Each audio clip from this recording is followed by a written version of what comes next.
Hello. Hello. Yeah, if you get the splitter out, then we can just pop it in the headphone jack. 1 2 1 2 1 2. Thank you very much.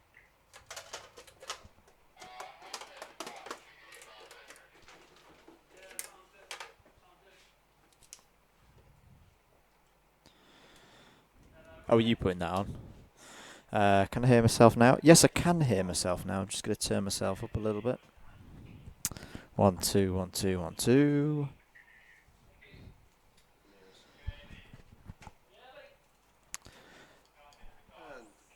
This is meant to be microphone number 2. I can't hear myself. Why can't you hear yourself? That's interesting. I can hear myself. Why can't you hear yourself? I definitely can't hear myself.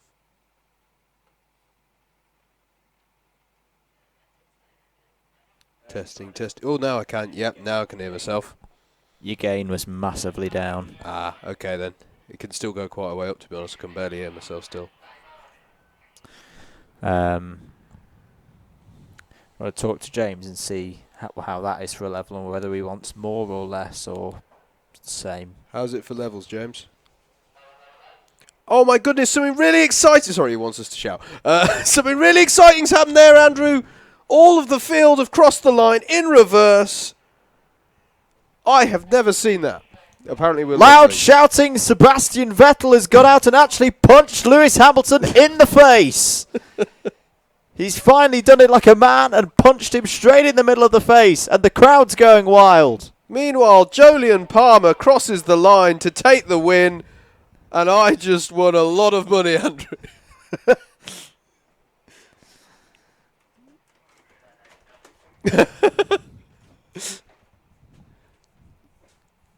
Yo. Evening. Yeah. Just so you know, Butters is going to do the grid walk, so you can get a bit of practice for 24. Sorry, who's doing it? Butters, Tom. All right, okay. He's going to be helping out in the 24 and the last. Cool. Just so we're clear on the new format, you got two sort of new classes. You got elites and we call them invitations. Sorry, elite and open. Elites. Oh, nice. Alpha, so I didn't catch that. Alpha Live. Alpha Live. Elite sponsored by Excellent. Alpha Live. Is open sponsored by anything? No, not at the moment. Okay. Do we still have weighted classes? Yeah, yeah. Still weighted in the elite, but not in the open. Okay. So elites are going to do 3 heats and 3 heats in a final. There'll be 3 heats and 2 2 finals. finals, and then the open is 2 heats and 1 final. Is that correct? Yeah, so there's 19 drivers in the open, and there's 29, I think. 19 and 29, did you say? Yeah. 19. And still, as an individual, you do, barring any promotions from finals, 2 heats and a final. Yep. 5 minutes practice. And 5 minutes And are you practice. alternating them so it goes elite to open, elite like this? So it's elite heat 1, open heat 1, elite heat 2, open heat 2, elite heat 3. Then it's elite heat final will be first, followed by the open final, then the elite A final will be the last one. Okay, that's cool. Awesome. I've just realised I'm missing a critical component. Was that someone on radio Not critical component, but it's fine. We shall do this another way. It's always another way. Oh, for timing. Results. It's comms box radio check, by the way, just to check this works.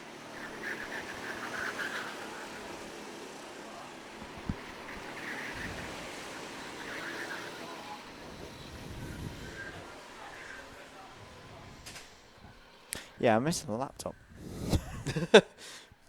You've done all the promo stuff already, though, haven't you? For from the Yeah, I noticed I've that. done all of that, but it's championship table and remind myself who's winning. Yeah, I haven't bought a notepad. Brandon's winning still. Yes. Have we got entry lists? No, we don't. Shall I go and? Yeah, if you can.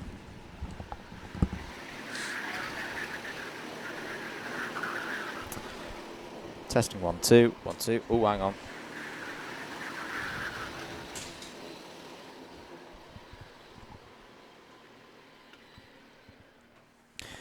James, if you can hear me, Howard's going to come down and ask for some kind of entry sheet, but he's got the radio as well, so I'm flying blind at the moment.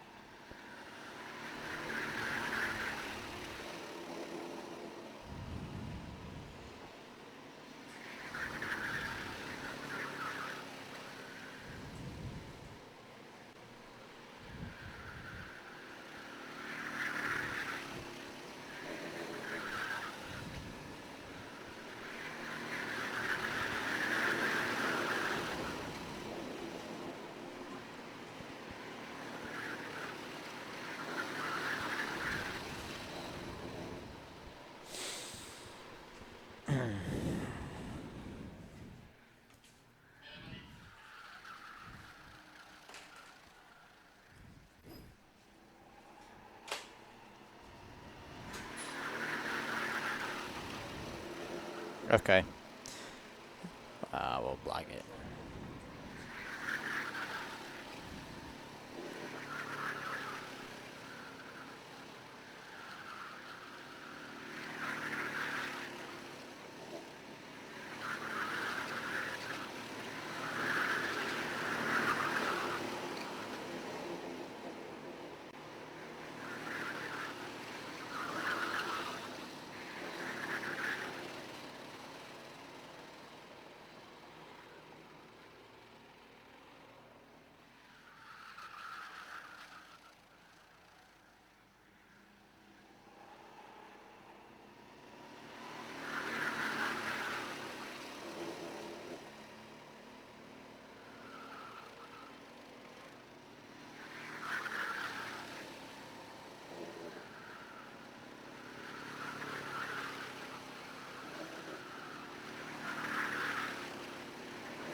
Hello everyone and welcome to the Northants Waste Control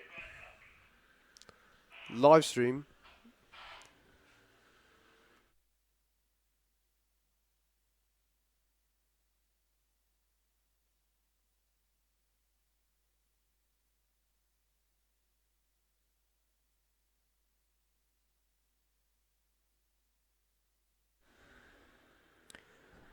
Apologies about that, folks. Hello and welcome to the Northants Waste Control live stream for this round 6 of the 2017 Northampton Karting League. Here, of course, as ever, at the brilliant Whilton Mill in Northamptonshire. My name is Howard Mitchell. I'm alongside my good friend and commentary pal, Andrew Mather, in the comms box for you here. We're going to take you through the evening's action, which, by the way, don't worry, you're not missing right now. We're still doing practice. There's going to be a new format trial tonight in the NKL. The powers that be in the championship deciding to try out some new stuff. We're going to have an elite class and an open class. So completely different dynamic to the championship. And it's time to say hello, Andrew. Good evening, everybody. Good to have you back with us for another round here at Whilton Mill for the Northampton Karting League.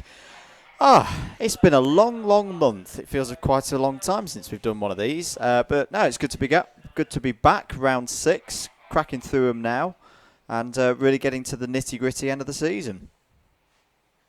Absolutely. So, let's talk you through this new and revised format. We're going to have the elite class, which is the established drivers within the championship, those who are fairly regular. And they're going to have, now stop me if I get this wrong, Andrew. They're going to have 3 heats and 2 finals. Yes. With all drivers competing in 2 heats. And then we're also going to have the open class, which is for drivers who maybe aren't quite so regular to the championship and are here sort of sporadically throughout the year, or maybe they're doing a one-off entry to see how they find the championship or something like that. And they're in the open class, so they're not here to score championship points. They're racing for the glory of finishing as high as they can within the open class. And they're going to have 2 heats and a final all of their own. We're still going to have the D&M Removals weighted class within the elite class. So I know I said the word class there a lot. There's going to be a fair few things to get used to tonight. But Andrew, this being brought in response to the previous round, which saw, how should we put this? Something needed to change, or something new needed to be tried out after the previous round. I think it's fair to say. Yes, I mean some of the driving standards weren't the best last round. We should just stress as well. I think this is something, because the NKL's been so popular the last few years. This is something that was already in the pipeline, but actually for next season. Yes, I know that's publicly open in the on the Facebook group. So this was going to happen anyway, but the idea is that drivers, and I think both of us have this from our own experience as well. For the elite drivers, when you start to race against other particular drivers more regularly, in this case an invitational class, on the whole, you do start to develop that respect and that understanding of what different drivers are going to do, because different drivers have different driving styles. So it's gonna it should be good to see that starting to come to the fore, and hopefully within even this evening you start to see drivers going that way. The thing with before, that sometimes I think some of the drivers weren't quite doing to the right level during round 5, is the better drivers starting from the back of the grid and maybe being a little bit too forceful coming through the pack, but similarly getting themselves caught out by drivers who don't have that same level of confidence. Yeah, it is something that can sometimes happen. I know I've had it myself when I've gone in. I remember a BUKC rookies race here a few months ago. I surprised myself because there were drivers on track. I'm not making myself out to be the greatest of all time, because I'm definitely not. But when you go on track and there's drivers out there who are 3, 4, 5 seconds a lap slower than you and are doing quite unpredictable things, sometimes you can kind of come into a bit of a sandwich in the middle. So separating those two away from each other, and there's even greater extremes of that here, because there's much better drivers than myself up at the front, it just improves that situation and calms it all down a bit. Yeah, that's absolutely. my take on it anyway. No, I completely agree, and it's a good point you make actually about how it was being considered for next year anyway, and it's merely been brought forward as something they're trying out. And yeah, it's the nature of when you have random grid racing. You and I, Andrew, we've raced in series where you have qualifying, and we've raced in series where you have random grids, and they each have their own pros and cons. I think there's always something quite. There's no denying it's quite fun if you have a random grid position that puts you somewhere near the back and you feel you're on pace. That's quite an awesome feeling. But it does lead to that grid compression at the start, where you've got a lot of people at the back who maybe think they're out of position and can, really need to make progress early on, particularly in short sprint races such as the ones we're going to have here and always do have here in the NKL. And then, of course, if you get the less experienced drivers at the front of the grid, they're suddenly panicking about having the start. So there's pros and cons of random grids, but this is hopefully going to address that and just give those drivers who haven't spent as long in the championship chance to get used to that. And yes, obviously, if you get drivers who are experienced in other forms of karting or other forms of racing coming into this, then maybe they would not necessarily look positively on the fact that they have to progress through an open class first, but it's an important part of it, and we see many different series who operate this sort of, you've got to show and demonstrate that you can. It doesn't matter where you've come from. It's a great leveler in many respects. It doesn't matter where you've come from and how experienced you are. You do have to demonstrate and show that you're willing to race sensibly within the championship and fairly and all that, and then you're given, rightly so, after showing that, you're given the opportunity to, further so I think it's going to be really interesting to see how the new format goes tonight. Yep. And personally, I'm really looking forward to it. And thankfully, I'm happy to say at the moment at least, it's nice conditions for it. It's not like it was 2 months ago when we were all having to double check that our calendars said June. It is actually, it's overcast, but as you can see on your screens on the Northants Waste Control live stream, it's rather balmy out there. The grass, is the contrast up on the screen, mate? It's looking lovely out there. Very, very nice grassy. Very lush. Yes, very nice pastures around. Oh, he's changed it now. Oh, he's done. Put it back. Look better. Don't worry, Brendan. Yes, the NKL logo is still there, but you're not missing anything. It's just practice going on at the moment as we get introduced.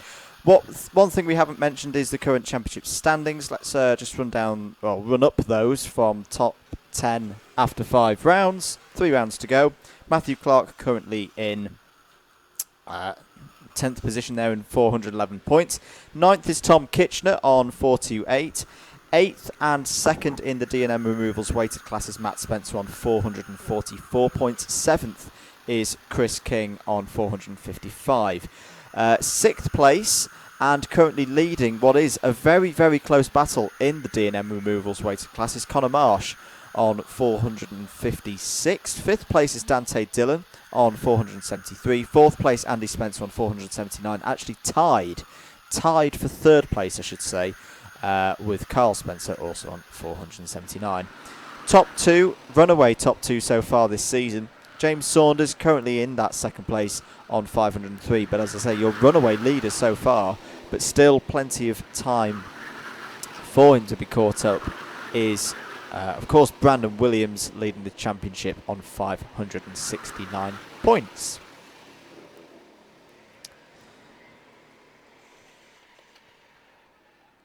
Good evening to everyone on the Northants Waste Control live stream on Facebook, hosted by Alpha Live. I should say as well, the Elite class is now sponsored by Alpha Live as well, so big thanks to them for supporting the series in that way as well. They've been bringing you the stream throughout the season. So I think that's the 2nd practice session complete. And we'll get what I think is going to be the 3rd practice session underway shortly. And then not soon after that, I think we then get going with the racing itself.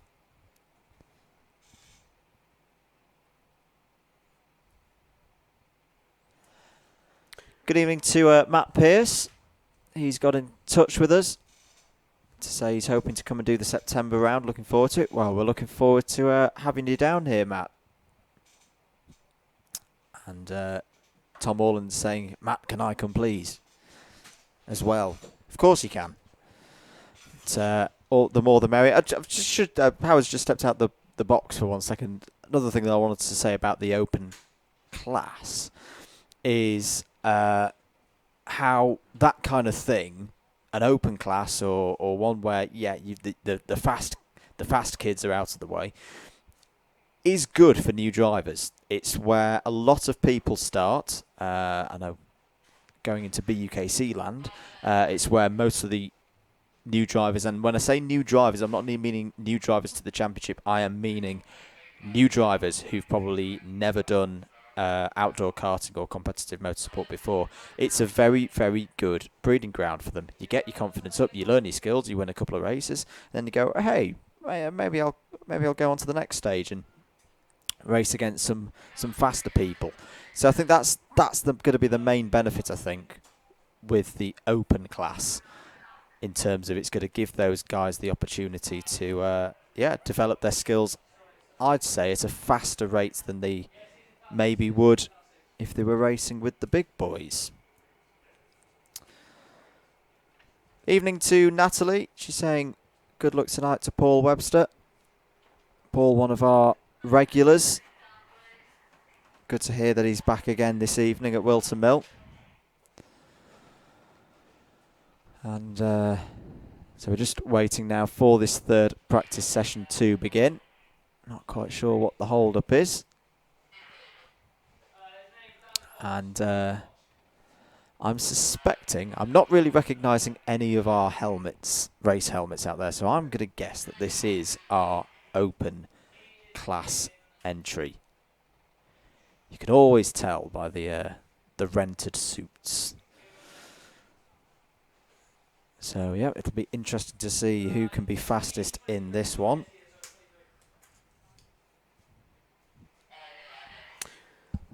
Hello again, Andrew. Sorry, I sort of... You ran away. I ran away. I've returned, and I'm going to... And then you're probably going to run away again in a minute. I'm going to run away again, but hopefully once I've run away. You see, I don't even have to run away. Thank you very much. We've just been handed our grids. Right, for I'm just going to the rearrange heats. these. So, to be absolutely clear, for the people who are in the elite class, they're still going to be competing for championship points, including in the heats. Yep. Right from the off. So, that's... We should say as well, for the guys and girls at home, you're getting just as much racing as you've done before. Oh, yes, absolutely. You're still getting 5 heats and then 3 finals. Sorry, we hadn't mentioned that. Yes. So you're still getting as much racing as you would have got previously with us having a full house. Yeah. So no need to worry about that. Have you done some of the... Have we projected any of these lovely people's comments on Facebook? I tried to. I've heard from downstairs. We now can. So Hooray! I'm not sure who you've covered, but I'm going to project some of these. There we go. That's now working. Lovely stuff. So, yeah, good to see the support coming in early for Paul Webster. As I say, I'll probably be completely wrong, but I reckon this is our open heat drivers out there at the moment, getting their first sample of the track tonight. So, open heat 1. So, nice and simple this. 2 heats and a reverse... race 2, or heat 2 I should say, is a reverse grid of heat 1.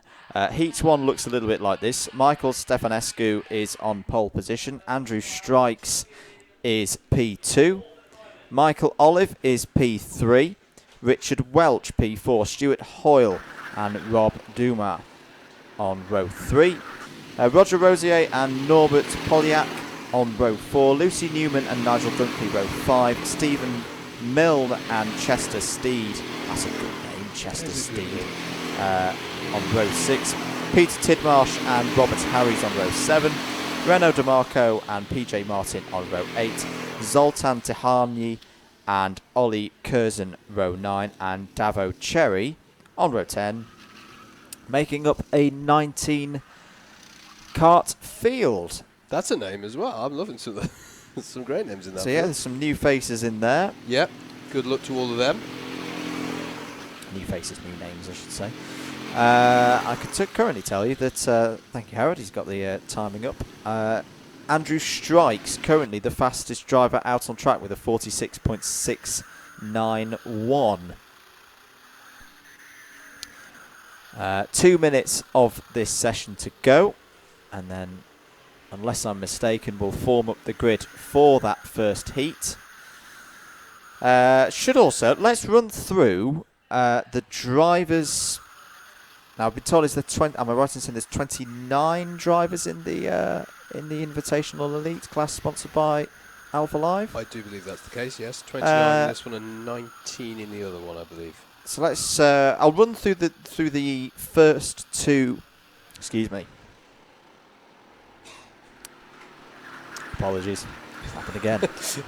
The first 2 heat grids, because that'll cover everyone of those 29 or so drivers. Peter Horsley and Conor Marsh in row 1 for heat 1 in the elites. Sam Taylor and Pedro Baptista row 2. James Saunders and Andy Spencer row 3. Owen Burton, Jordan McKenzie Allen row 4. Paul Webster and Chris King row 5. James Willis, Paul White row 6. Stephen Johnson, Tom Kitchener on row 7. Slavic Piscors and Andy Summers, row 8. Fraser Edge, Simon Cleaver, row 9. And Lewis Diamond, 19th on row... Louis Diamond. I need to stop doing that. It's Louis Diamond, I've been told. But he doesn't mind, which is good of him. But it is Louis. Heat 2, so there'll be a few names on this one who weren't in Heat 1, but they're also in the Elite classes. So Elite Heat 2 will have Tim Larangan on pole position, Brandon Williams P2, James Perkins and Matt Spencer on row 2, Cameron McLean and Carl Spencer row 3, Dan Fox and Richard Olive row 4, Barry Johnson and Jamie Tyler row 5, and then Chris King and Paul Webster row 6, Jordan Mackenzie Allen and Owen Burton row 7, Andy Spencer and James Saunders row 8, Pedro Baptista and Sam Taylor row 9, and Conor Marshall and Peter Horsley row 10. So yes, that second half of that grid on Heat 2 is the first half of the grid in Heat 1 to make things nice and easy. So yep, we've definitely covered all the names there. Still Andrew Strikes quickest, a 46.385 now, over half a second quicker than the next fastest driver, which is PJ Martin. Stuart Hoyle, Lucy Newman and Renault DeMarco making out the 1, 2, 3, 4, 5. There's the checkered flag for the end of that practice session.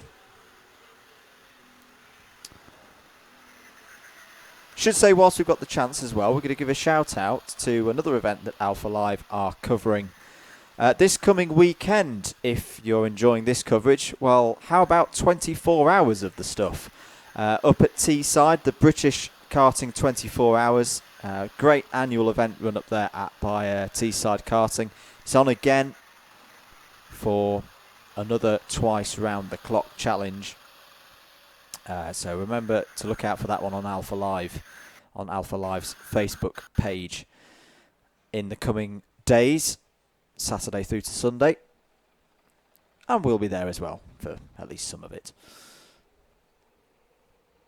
Yeah, no, really looking forward to... Sorry, Andrew, I'm just making sure that the timings are going to work once the racing gets underway. There we go.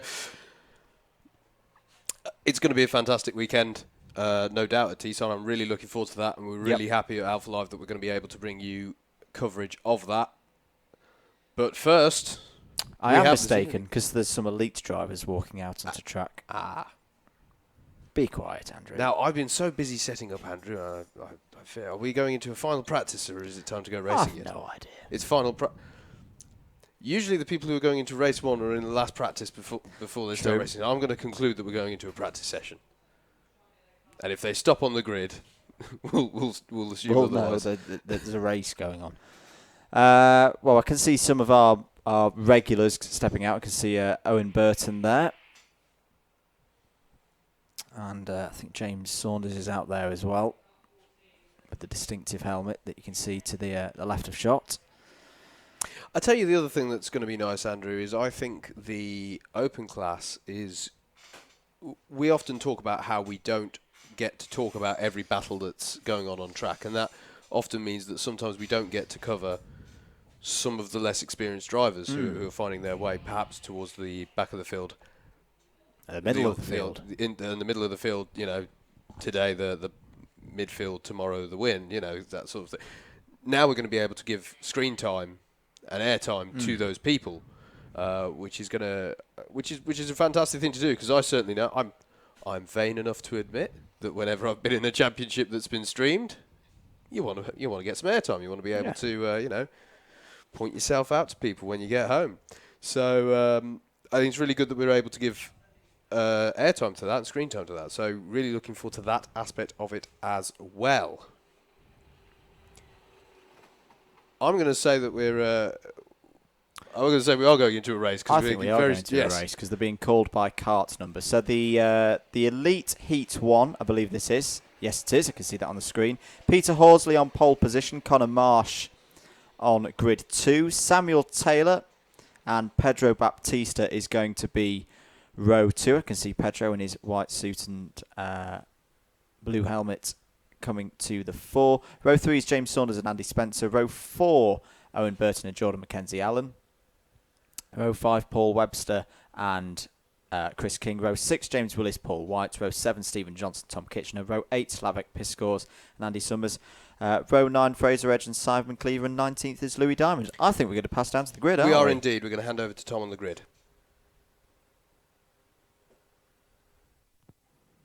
Well, good evening and welcome to round 6 of the Northampton Karting League. We are on the grid for Elite Heat 1. We have changed the format slightly. I'm sure the commentators have already told you. So we're going to go and speak to our driver. So we have Peter Horsley on pole. We're going to get straight into Heat 1 after this because they're coming around fairly quickly. So Peter, Oh yeah. how are you doing? Yeah, not too bad, thank you. Are you looking forward to starting in pole position? Do you think you're going to hold it? I started at pole. I binned it on the first corner in the wet, so hopefully I'll do a bit better than that. Well, it's dry this time, so hopefully you've got a bit more grip. Cheers. I'm going to speak to Connor Marsh as well, who is the front runner in our weighted class. Connor, are you actually leading the weighted championship at the moment? Yeah, I am. And what do you think you're going to do from here? You're going to go and win it? We'll see. That's the plan, right? Yeah, that'd be nice. Good lad. Okay. And finally, we're going to go and speak to Pedro. He's starting in 4th. Pedro, what can we do from 4th position? Well, I'll just try my best, really, because, well, now in the elite class is a really very good drive. Okay, well, you got the wrong colour suit for karting. You going to keep it white all night? I'll try to get it dirty as best as I can, actually. Good lad. Okay. So we will pass back up to the commentators now for Elite Heat 1.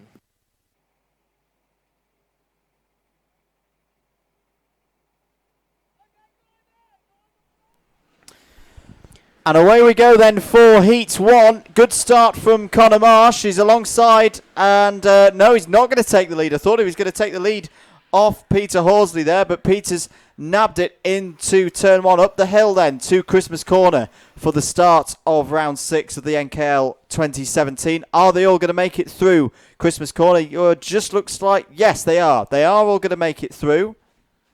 So that's a good, clean start, Howard, to the start of proceedings this evening. Yeah, and one thing we definitely should have mentioned, but haven't so far, you'll notice that having done a couple of rounds on the international loop, we're back to the national loop, or the Zulu loop, as it's referred to commonly. Oh, but what's this? Is a chance for the lead. That's Connor Marsh. It is Connor Marsh to the front, and second place is now getting challenged through the final turn.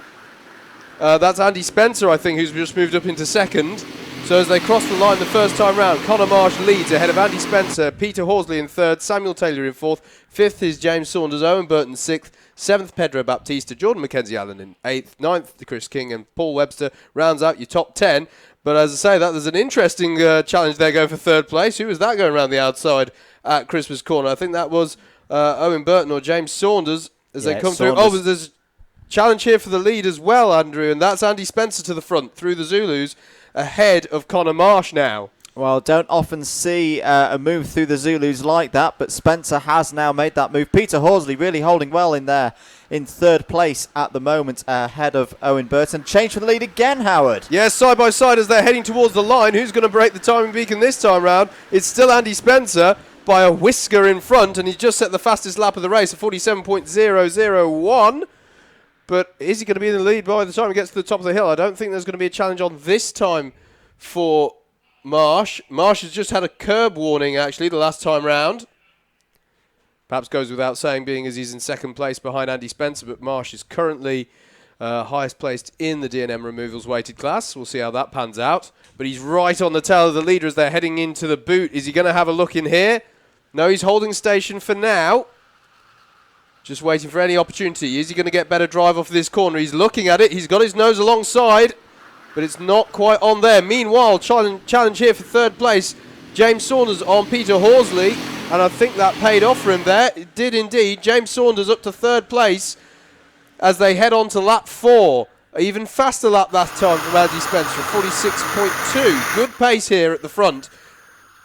And you can see actually by how little field spread there is, some of the effect. They're almost 3 wide here going into Christmas Corner towards the back. Fantastic racing going on here.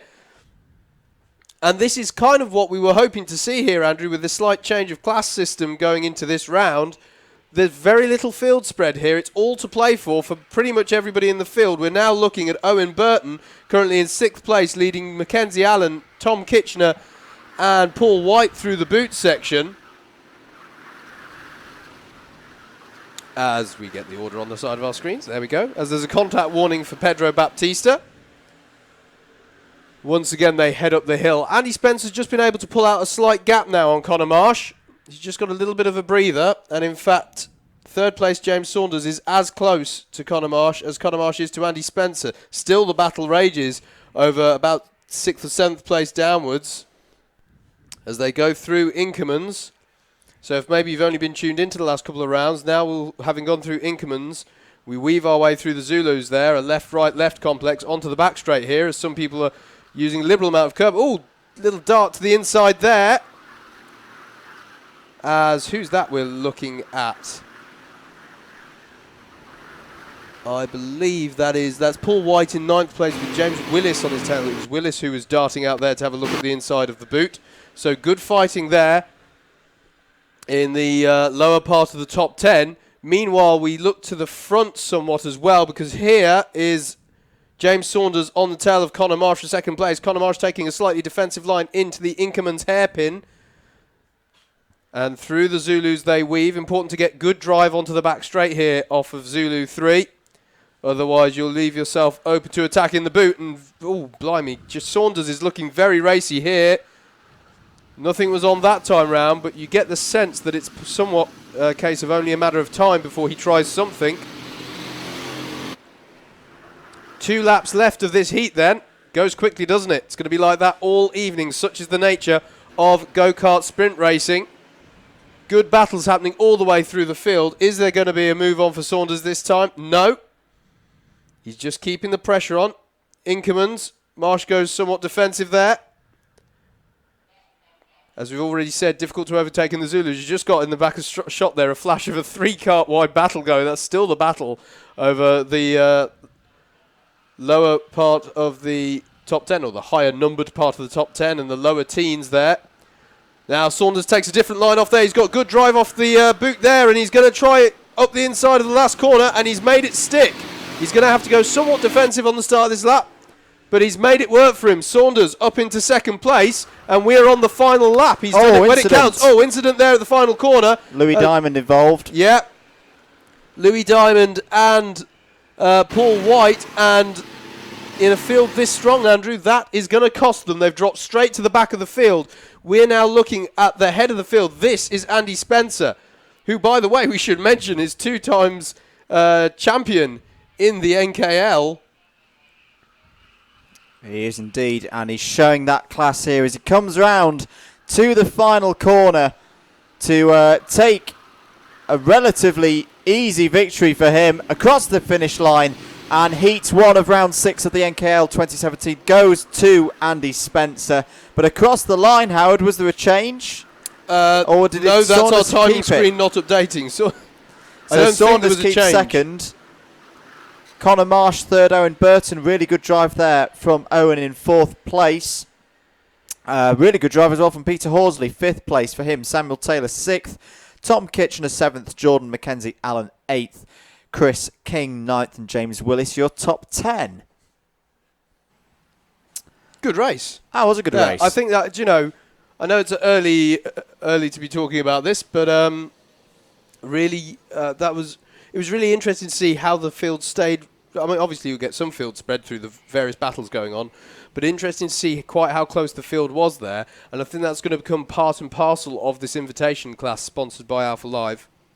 And that's what I'm looking forward to seeing. Some great things coming in here on Facebook. Great messages. Let's be a bit more descriptive.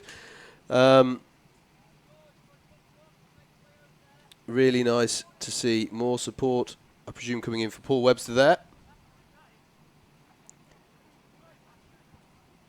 And we've got a shout out coming in for Marshals here, Andrew. Good grief. Shout out to Marshals, who made this event possible. Working Definitely. hard. Shout out to the Marshal with the checkered flag. There you go. Do you think there's a sort of competitiveness within Marshals to be the one with the checkered flag? I don't know. I don't know. I would have thought it's the one that sort of everyone wants to wave. Anyway, enough of my You definitely ramblings. won't get... your arms won't get tired. You No, only need to that's do it very once. true. Yeah. That must be why they get celebrities to do it sometimes at Le Mans and Daytona and stuff like that. Anyway, we're going to go into Open Heat 1 now. So this is the first ever race of the Open class here. Have we gone through this grid already? We but it was have, a while but let's ago. go through it again. I'm going to very quickly go before we cross over to Tom on the grid. Michael Stefanescu is going to start this one on pole. Then it's Andrew Strikes on second. Row 2 is going to be Michael Olive and Richard Welch. Stuart Hoyle and Rob Duma are going to make up row 3. Row 4 will be Roger Rosier and Norbert Polyak. Row 5 will be Lucy Newman and Nigel Dunkley. Stephen Milner and Chester Steed will be row 6. Row 7 will be Peter Tidmarsh and Robert Harries. Reno DeMarco and PJ Martin will be row 8. Row 9 will be Zoltan Tahani and Ollie Curzon. And then Dave O'Cherry will be 19th on the grid, sole driver on row 10, because there is no 20th place on this grid. We didn't get quite a chance to mention it earlier on, because we had to cross the grid quite abruptly for the first race of the evening. But it's Tom Butterworth who we crossed down to on the grid, and he's going to be doing our grid walks.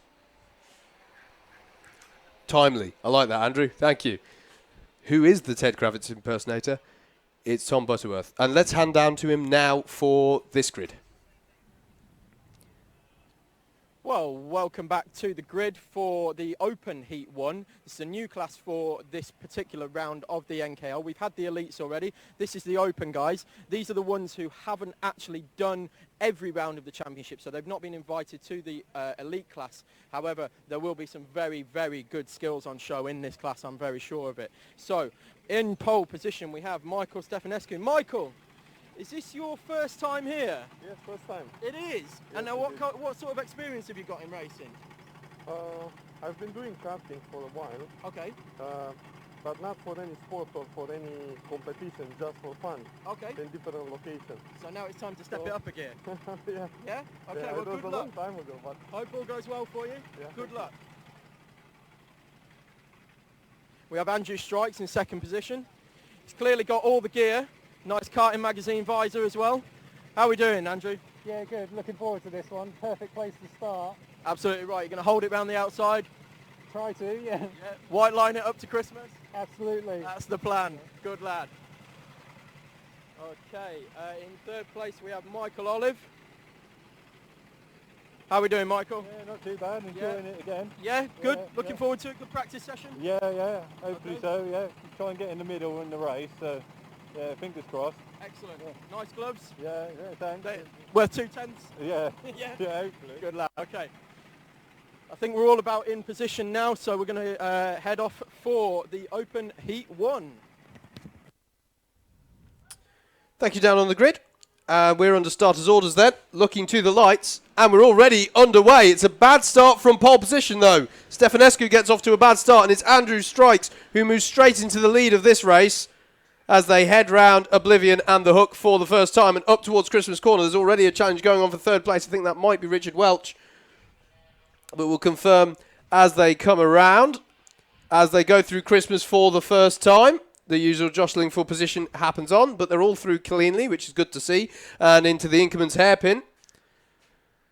Oh, spin there, or half spin for, can't quite make out the race number of that, but a couple of drivers caught out by that one, but everybody's still running. Strikes has got off to a flying start here, though, Andrew. He's already got a fair old breather ahead of the rest of the field as he comes round to complete the first lap.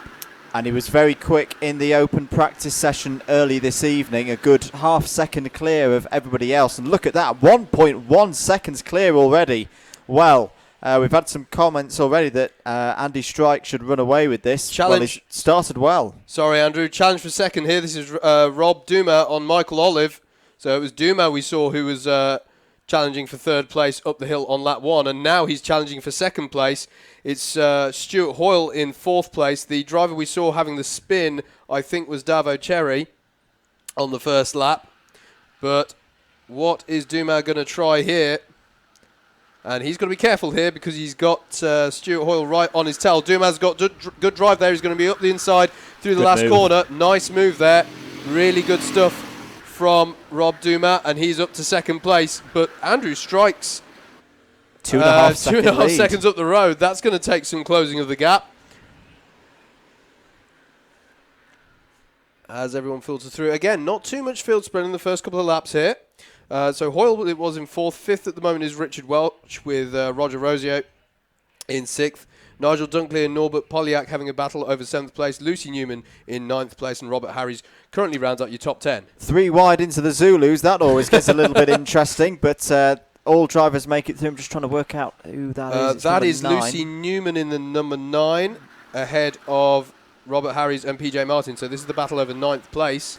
And Martin was quick in the practice session earlier on, 2nd fastest. So plenty of time for Martin to make the way back through the field. Lucy Newman there did well to hold on to her position round the outside. She was having a challenge up the inside there into the final corner, but managed to hold on to it.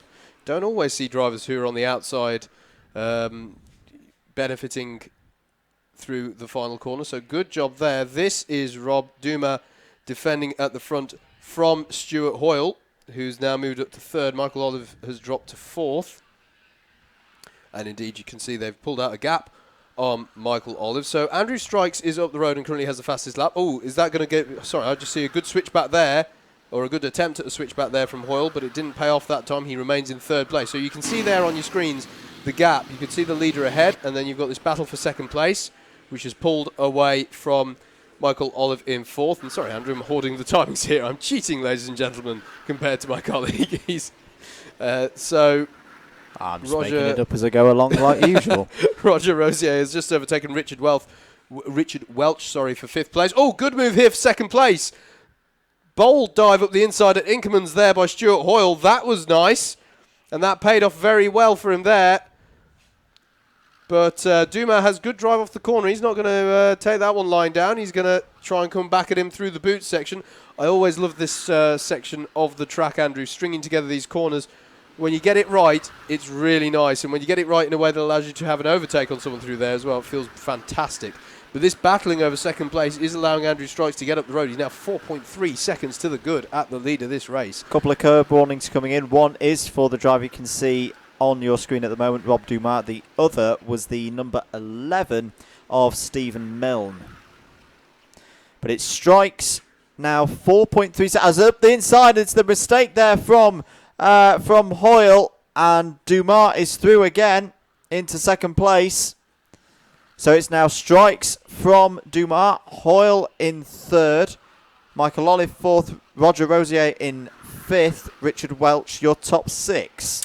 And what we're looking at here are still the battles going on in the lower part of the top 10. Lucy Newman still in 9th place, is in the blue and white helmet, blue suit with the white helmet, but she's having a challenge there side by side. Number 14. That's still Robert Harris who's in that battle, and they're still going side by side through the hook section. This is a brilliant battle going on for 9th place there. I think that might now be PJ Martin who's maybe benefited there. So PJ Martin has got up to 9th place there. There we are in the black and orange helmet, as you say, Andrew. Now ahead of Harries and Lucy Newman. So Robert Harries and Lucy Newman. So places swapping all the time there, and you can see just up the road from them the battle's over sort of 5th and 6th place. I believe that's Richard Welch on Roger Rosier, I think. Move for 2nd place. I can see out the window Dumas and Hoyle going side by side through the first couple of corners, and there's now a drag race up to Christmas corner. Oh, this is the final lap now. Dumas able to hold on to that position for now at least. This battle now on your screens. They were side by side heading up most of the hill. We're going to stick with this one, I think. So it's been a really good battle actually throughout the entire race for this position. We often see good battles for 2nd place in this series. We see good battles for every place, to be perfectly honest, but there seem to be certain points. But we have to look up the road as well, because Andrew Strikes is going to cross the line to take what is the inaugural victory in the open class of the NKL. And it's going to be Dumas who holds on to 2nd, and Hoyle gave it a very good try. He had a very good last sector there, but Dumas managed to hold on. Who's going to take the remaining places? We're going to let them all sort it out and then tell you once it's confirmed. So it was Hoyle in 3rd, Michael Olive 4th, Roger Rosier was 5th, Norbert Polyak 6th, and PJ Martin 7th, Richard Welch 8th, Nigel Dunkley 9th, Robert Harries was 10th, Lucy Newman it was who finished 11th, 12th is Reno DeMarco, Zoltan Tahani 13th, 14th was Stephen Milne, 15th Ollie Curzon, Davo Cherry 16th. We think he was the person who had the spin on the first lap, so good recovery from Davo there to move up the field by a few places. Chester Steed, 17th. 18th, Peter Tidmarsh and Michael Stefanescu, who was your pole sitter, finished 19th. So he'll be looking for a better time out later on. Well, a very impressive drive there from Andrew Strikes. I'll be happy with that. That's a good start to his evening. One more heat for these drivers. And that's a very nice piece of parking there by the number 20 kart. So, yeah, we'll see these guys again later on this evening for their second heat. And then their final, of course. But for now, let's move on to Elite Heat 2. Indeed, I'll take you through the grid and then we shall hand over to Tom Butterworth down on the grid. So Tim Morangan will start on pole with Brandon Williams, your current championship leader, second on the grid. Row 2 will be James Perkins and Matt Spencer. Row 3 will be Cameron McLean and Carl Spencer. Row 4, Dan Fox and Richard Olive. Row 5 will be Barry Johnson and Jamie Tyler. Chris King and Paul Webster will be on row 6. Row 7 is Jordan Mackenzie Allen and Owen Burton. Row 8, Andy Spencer and James Saunders. Row 9 will be Pedro Baptista and Samuel Taylor and Connor Marsh. And Peter Horsley will be on row 10.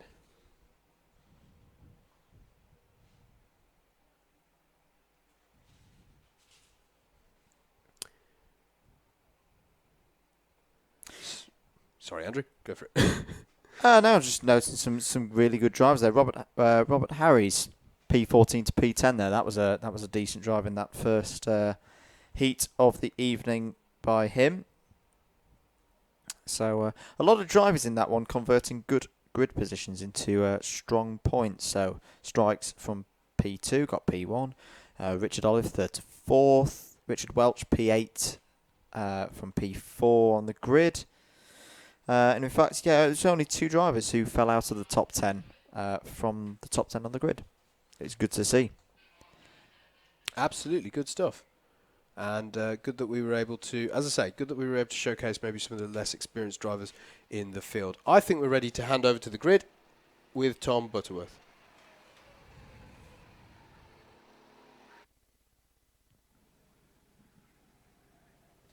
Hello, welcome to the grid for Elite Heat 2.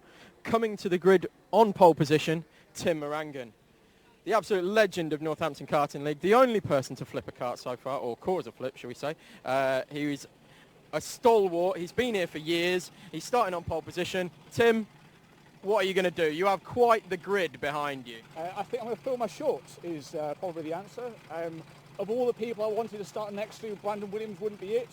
I've got Matt Spencer just to my right as well, and obviously, you know, we're in the same weighted category for the championship, so it's less than ideal. I'll be trying to take a defensive line, certainly through Christmas and Inkermans, and then we'll see how it goes from there. Well, you got to beat him, haven't you? Well, we'll give it a go. What's the worst that can happen? Good lad, we'll see you in a second. Have a catch up with him during the break. So we have Brandon, our championship leader. How are we doing, Brandon? Not too bad. Gonna be a walk in the park, this one, isn't it? I don't know, we'll see. I've got a lot of cool drivers behind me. I've got to try and see what I can do, hopefully just get a good start and not get caught up in any carnage.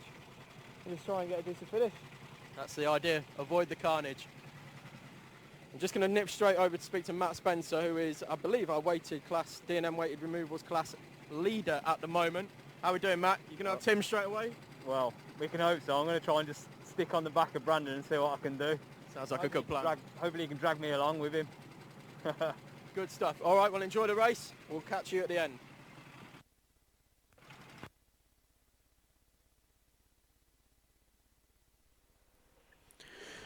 Thanks down on the grid. And once again, we look to the lights then for the start of this, the second heat in the elite class. Tim Morangan on pole. Brandon Williams P2. Eyes on the lights. Who's going to get the jump? And it's going to be Williams, who's got a cracking start from grid 2 straight into the lead. I think Morangan got caught out there. And now he's having the challenges from James Perkins and Matt Spencer in third and fourth. But a cracking start then for the championship leader, straight into the lead. And already, I'd say, with 3 kart lengths ahead of second place. Absolutely dream start there for the championship leader. That's exactly what he wanted, as there you go, as is commonplace in this type of racing. 2 abreast, sometimes 3 abreast, but they're all going to have to go single file pretty much to get through Zulu, such is the nature of that corner, heading down to the boot for the first time. Having to go defensive for second. In fact, every man and his dog's challenging for second place at the moment. Is that Carl Spencer? I think it is. That's trying an to go impressive into start. third place. And I think he's going to have got it as they cross the line the first time. So Brandon Williams is who leads. Carl Spencer is up to second. Matt Spencer, who was challenging for third there. Tim Morangan fourth. Fifth is Cameron McLean. Barry Johnson sixth. Seventh, James Perkins. Dan Fox, Jamie Tyler and Richard Olive round out your top 10. But that's going to be an out-of-date list pretty soon, I imagine, because they're swapping places all the time out there. Well, what a start from Carl Spencer, 6th on the grid to 2nd on lap 1 for our driver, currently in 3rd place in the championship. Now, can he challenge Brandon Williams? Can he close in that 1.782 second gap over the next 6 and a bit laps? Contacts warning for Cameron McLean there in the number 25 is up the inside. I think that's Saunders. Yes, it is Saunders trying to get past Owen Burton in the blue helmet with the checkered flag on the side. And who's that? Did we note that Dan Fox has dropped down the order there? No, he hadn't. Quite significantly there. So dramas for Dan on that lap. Didn't see what that was. And he's got a curb warning, as well. And look at this, Howard. The gap between first and second did close on that second lap. The gap's now back under 1.5 seconds. We could have a race on here. Absolutely. Carl Spencer set the fastest lap of the race so far on that last lap of 45.674. He's definitely going for this. He's not going to let Brandon Williams get away with this one without a fight, as they're still battling for third place here. This is Matt Spencer and Cameron McLean. And McLean's got to look up the inside. It looks like he's going to be on side by side into the last corner. They're still side by side, and it's going to go 3 wide at this rate into oblivion.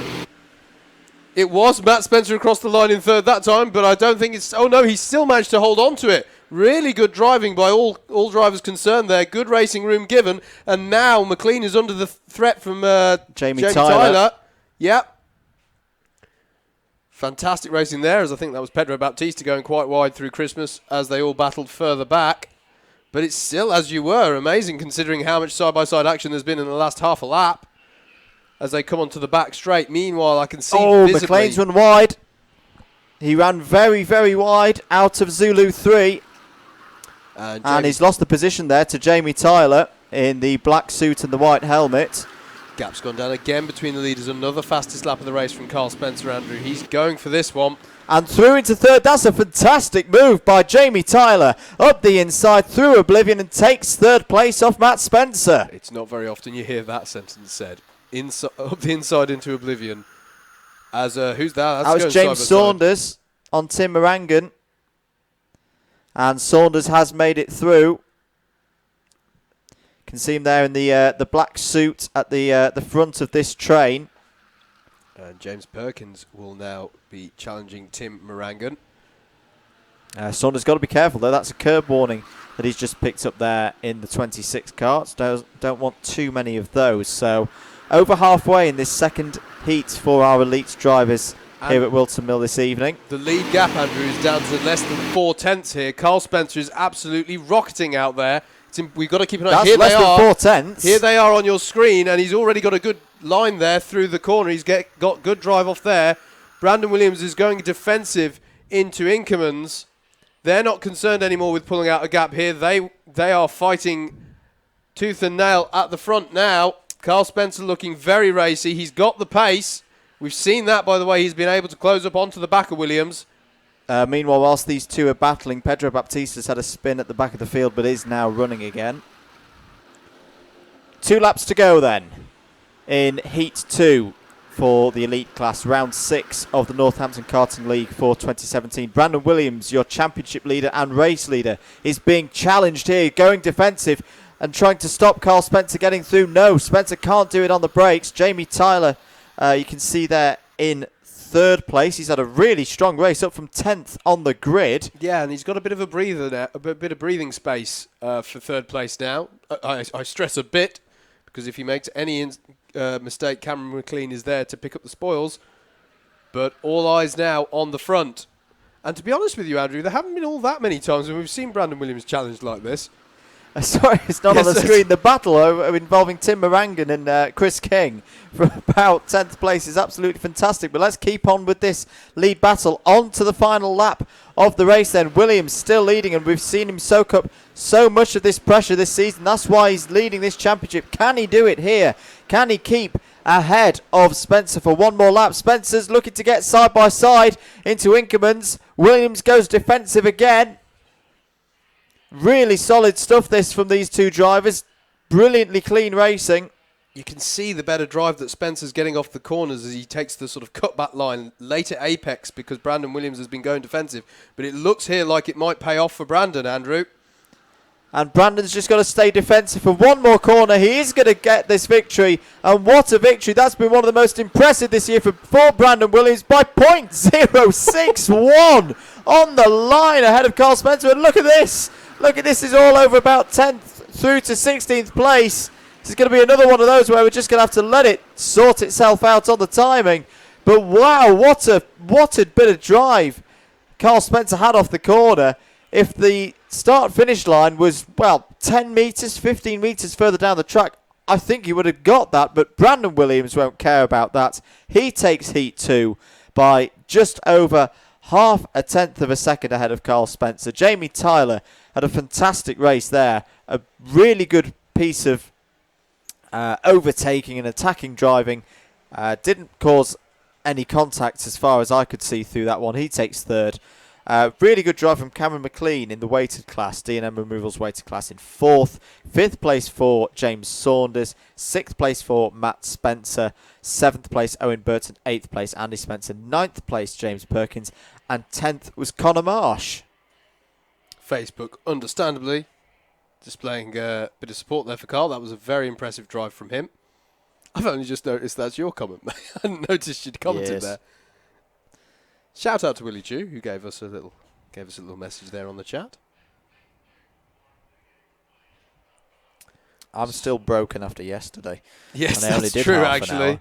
yeah, we were down at Lyd yesterday.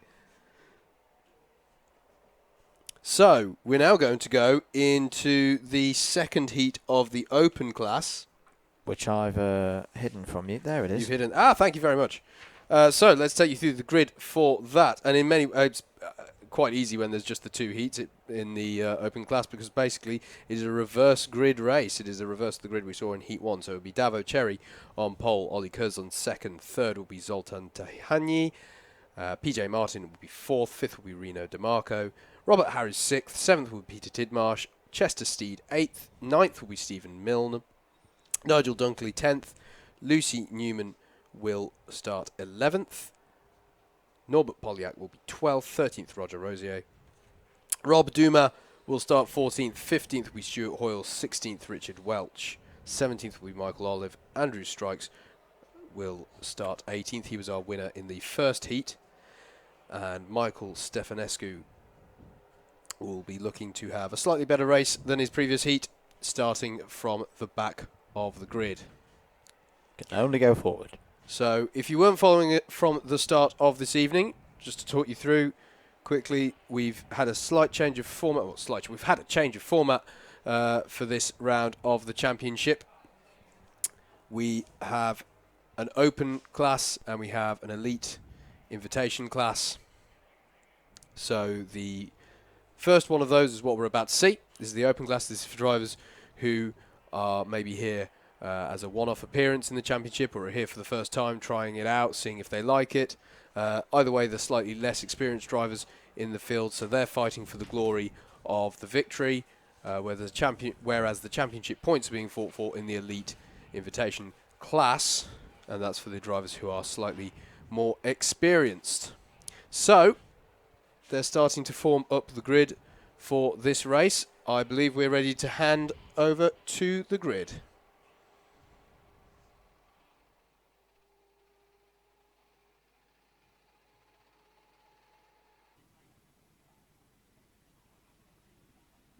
Hello again and welcome to the grid for the Open Heat 2. We've got the drivers coming down to the grid now. We're actually going to change the format a little bit from what I've been doing so far this evening, where I've been interviewing first, second and third. We're actually going to speak to the driver who's coming round now with this fluorescent helmet on, Reno DeMarco. He's come from the race club in Corby, brought a few of his teammates with him, and yeah, seems like a nice chap, so let's have a word with him and catch up. I think he hasn't been here for a couple of years, so Reno, how are you finding being back at the NKL? Yeah, good man. Yeah, really enjoyed it so far. Good. Hopefully I get a good result in this one. Yeah, well, we appreciate you bringing your entire team with you. Yeah, they I think they're enjoying it as well, so it's all good, yeah. Must be a quiet night in Corby. Yeah, we're closed on Monday, so it's good. Good stuff. All right. Well, have a good race. Thank you, mate. We'll catch you in a bit. And we're also going to go up here and speak to one of our ladies who's driving with us this evening. This is Lucy Newman. Lucy, how's it going? Yeah, not too bad. Lost a few places on the last one, so... Are you feeling the benefits of the coaching session so far? Yeah, I am. Got a lot quicker with being in the practice before, so that was good. Excellent, excellent. Lucy had a coaching session with one of our coaches, Ian Williams, before the event. So we're just waiting on the last few drivers now. So what do you think your chances are for this race? Oh, we'll have to see. Hopefully better than the last heat. Just keep it pinned, you'll be all right.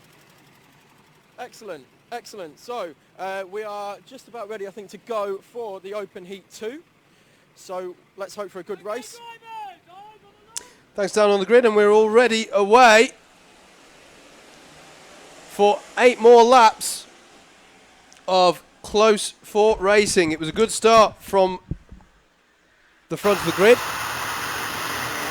So I believe it's Davo Cherry who's held on to that as they head up to Christmas corner.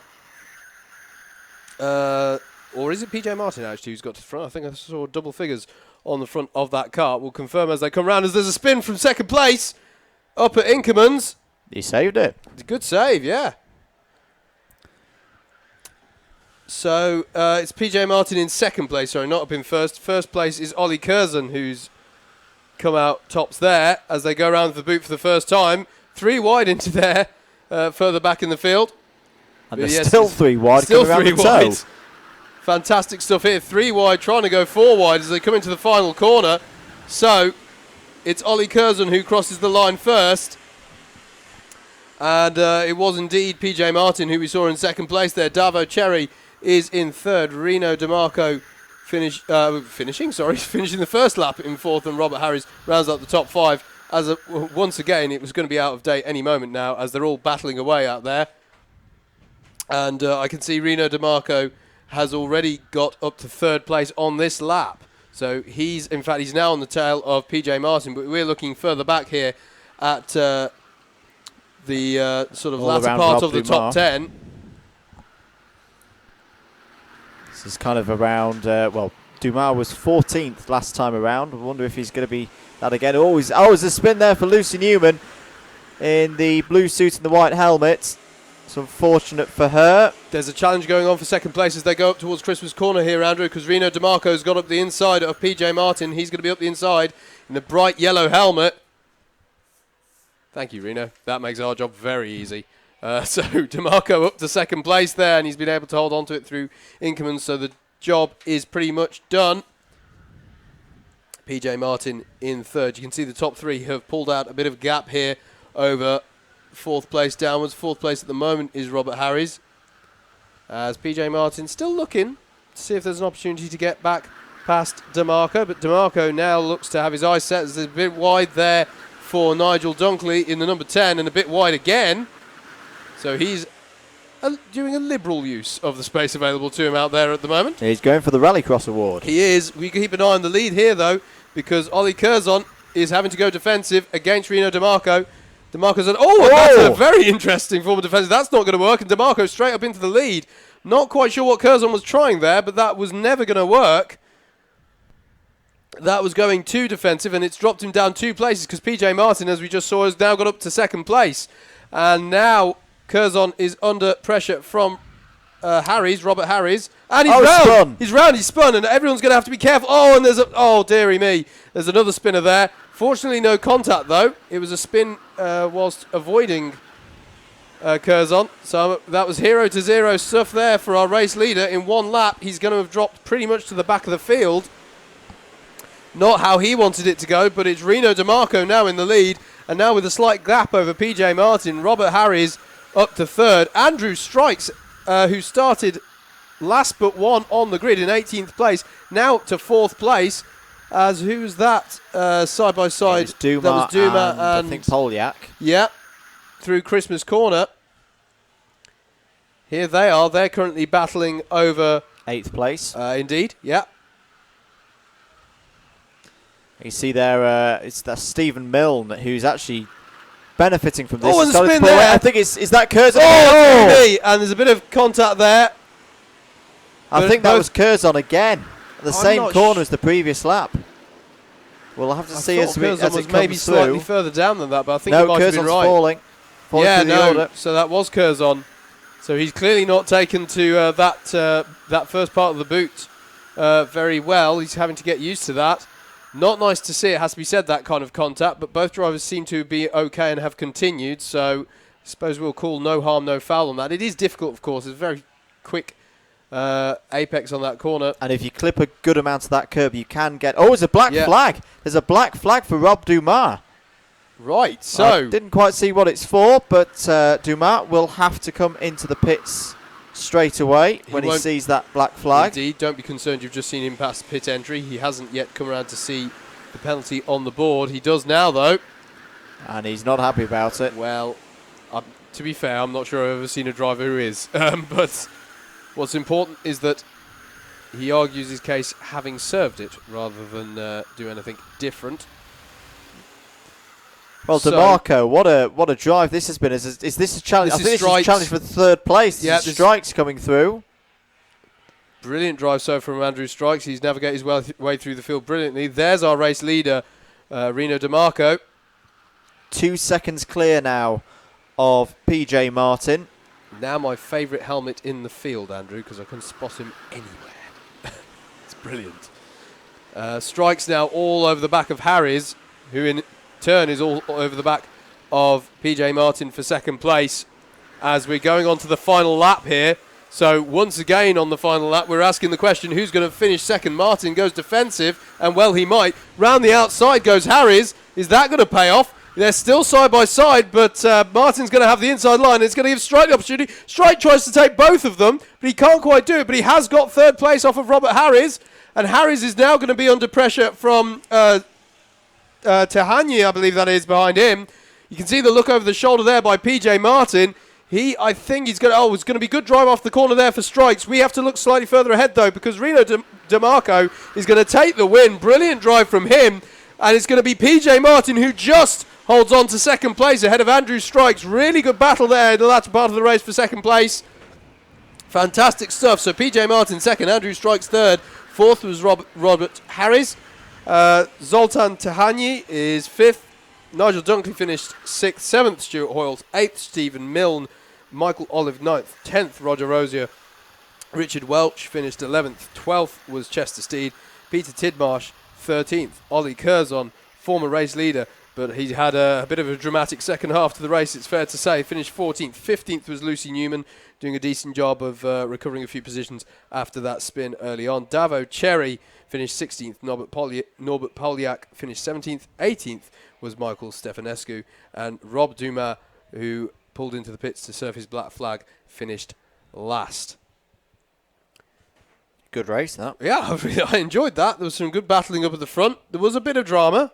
As I say, never nice to see contact, of course. It's a non-contact sport, ultimately, is karting. But, as I say, we'll call no harm, no foul, because both drivers seemed to carry the on. second drive in particular, I think it's just one of those. Oh, you had one yesterday, didn't you? You just had nowhere to go. Absolutely. Yeah.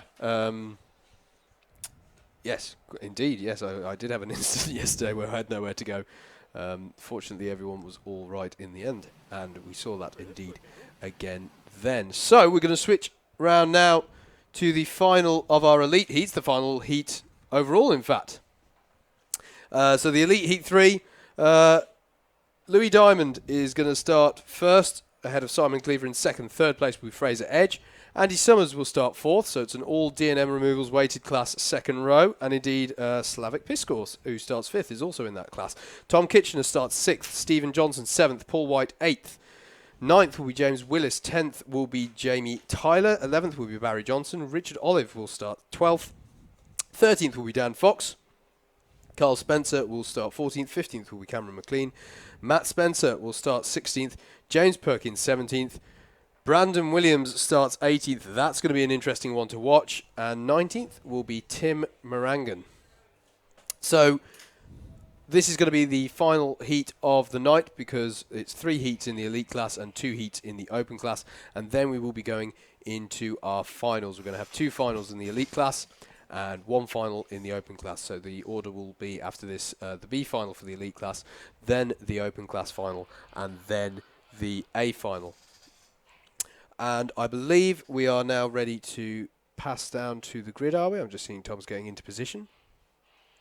So we're going to hand over to the grid for the final heat. And back down to the grid for the Elite Heat 3. This will be the very last chance for our drivers to take a place in the final, A or B final, this evening. So we've got a little bit of a hold-up over on the other side of the track at the moment. Just tinkering with something. I think it's the pedals for, I'm not sure who that driver is actually. I'm sure we'll find out when he comes around. But we've got a good grid again, nice mixed grid. We've got Louis Diamond on pole, who's clearly rapid. He's doing very well in the championship at the moment. You'll easily spot him with his bright orange Michael Schumacher replica helmet. We have Simon Cleaver in 2nd, Fraser Edge, Andy Summers and Slavik Piskors in 3rd, 4th and 5th, who are all in the weighted class. Should make for an interesting race. Tom Kitchener in 6th, Stephen Johnson in 7th, Paul White 8th, James Willis 9th, and Jamie Tyler will round out the top 10. Louis coming round now, so we'll try and grab a word with him as he pulls up. I don't think he had the best of rounds in Heat 1, but we'll have a chat with him and just see if he's managed to calm himself down a little bit. There was quite a bit of bumping and banging in that first Elite Heat. To the point where we actually had to have a little word with the drivers just to try and keep everything in check. So how are we, Louis? All right. We calmed down a bit? Yeah, I'm all right, mate. I'm going off pole this time, so it's a little cheer me up a little bit. Well, you're definitely easy to spot with your helmet on, so it doesn't make things easy for yourself, does it? No, but it makes it easier for you guys. All right, well, we'll leave it at that. Good. Have a good race, mate. We hope you can hold it off in pole position. So come around and speak to Simon Cleaver, whose kit looks absolutely fantastic. He definitely wins the award for best dressed on the grid. Look at this, fantastically clean. Who does your washing? Is it your mother? No, it's my wife. It's your wife, and she does an excellent job. I hope she's watching on the live stream. No, she's working tonight. Oh, is she? Okay, well, she can always watch back on Facebook. We'll give her a nice shout out. What's her name? Hayley. Okay, there you go. So we'll give her a nice shout out because she clearly does a great job in washing your suit. You reckon you can do much from here? 2nd place? Got to be good. Yeah, hopefully. Like I say, if I keep with Lewis, yeah, I should be good. Keep out of trouble. Just keep with the leader, and then stay out of trouble. Hopefully to finish 2nd or maybe take the race win. So yeah, hopefully we can do well. Excellent stuff. Well, good luck to you. And if we can just quickly, Luke, show the 3 weighted drivers that we've got in 3rd, 4th and 5th position. I'm sure this is going to be a tight battle. I'll pass back up to the commentators for race start. Thanks, down on the grid. So the final heat of the night, and we're away already. Good start from pole sitter Louis Diamond. Simon Cleaver, in fact, both on the front row got away well there.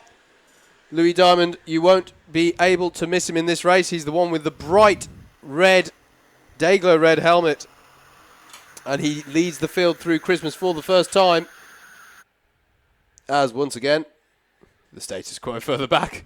But the 2 front row, I think this is the first time tonight that we've seen the front row. Oh, there's getting a bit tasty through Inkermans there. I noticed Brandon Williams managed to get back past quite a few cars there, and that is going to be one of the stories of this race, as that is Tom Kitchener who's challenging for 2nd place already. So brilliant start from Kitchener from 6th on the grid, and he's going to get it done. He's alongside Cleaver as they go through the final corner.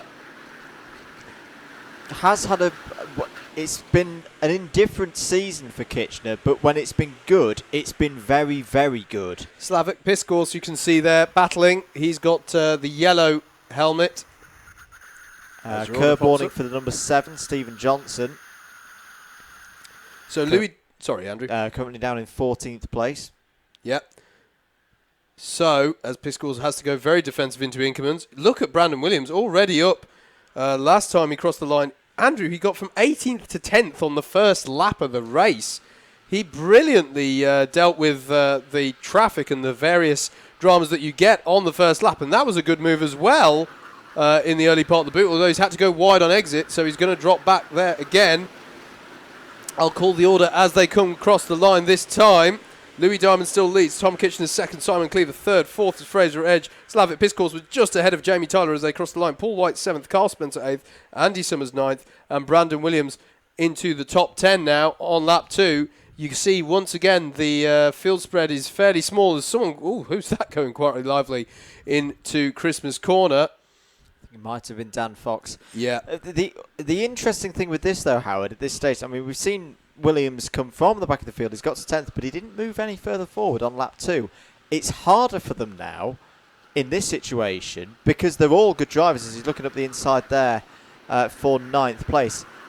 Williams is having to fight harder for all these individual positions because all the drivers out there are good.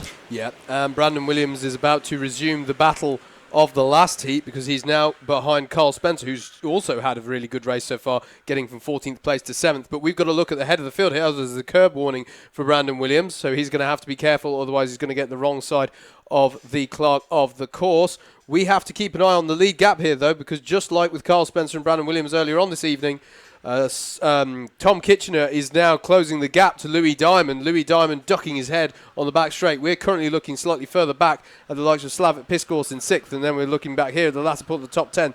There is that's Matt Spencer, I believe, who's going defensive there against Dan Fox. Indeed, it is. This is the battle for. This is just over the teens. This is over 12th down. There, though, are your leaders on screen, turning into Christmas Corner. Battle for first, and a battle for third as well between Simon Cleaver and Tyler, Jamie Tyler at the moment.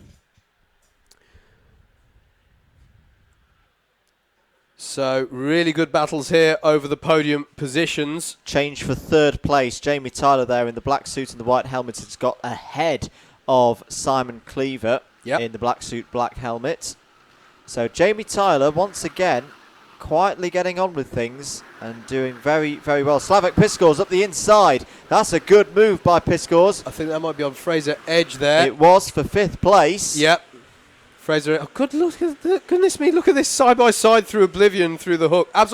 Someone's off. Yes, somewhat predictively, one might say, because it's bold to go side-by-side. I think that was Fraser Edge. Yep. Fraser Edge, who wears the BAR Honda style race suit. That's how I associate it. Is it actually a BAR suit? I'm not sure. I think it's in the right colours. Yes. From the early days of BAR, I get the impression. The sort of... You're making me feel the old. Villeneuve and Zonta era.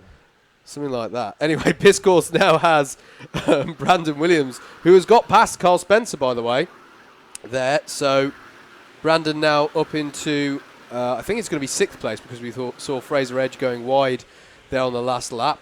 Indeed it is. The gap now, the lead of the race, here it is.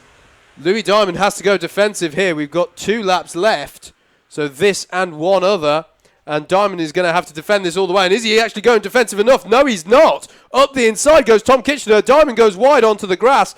I think Kitchener just arrived on the scene, and he was straight away with it. Now, he's been on the tail of Diamond for a couple of laps, so Diamond can't have known he wasn't there. And I think I saw a very slight shake of the head from Diamond there as he went down the back straight. And well, he might, because to be perfectly honest, he got caught napping there, although it is difficult to know when to defend, of course. To know when to defend, because, of course, the moment you start going defensive, you lose even more time. So, and Kitchener's pulling away now. Yep. And Jamie Tyler now closing in. Diamond's got to have his attentions on Jamie Tyler here, because he might take 2nd place off of him. And this is the last lap. The top 3 are nose to tail on the last lap. Slavik Piskors still battling hard with the likes of Carl Spencer. Brandon Williams, I believe, has now got past him. Jamie Tyler has just set a 45.451. I think that's the fastest lap we've had this evening. He's absolutely flying. Can he do anything about Diamond's second place as they go into the boot for the last time? Diamond's got down the inside. It's going to be contact. Tyler might have a chance of getting through here. Diamond's got the lead back. Diamond's got the lead. It's got more contact between Kitchener and Tyler over start finish. And there's the checkered flag. Louis Diamond takes the checkered flag. Tom Kitchener takes second by 0.02 of a second ahead. Tom Kitchener takes second 0.02 of a second clear of Jamie Tyler. Well, that'll be an interesting one to review.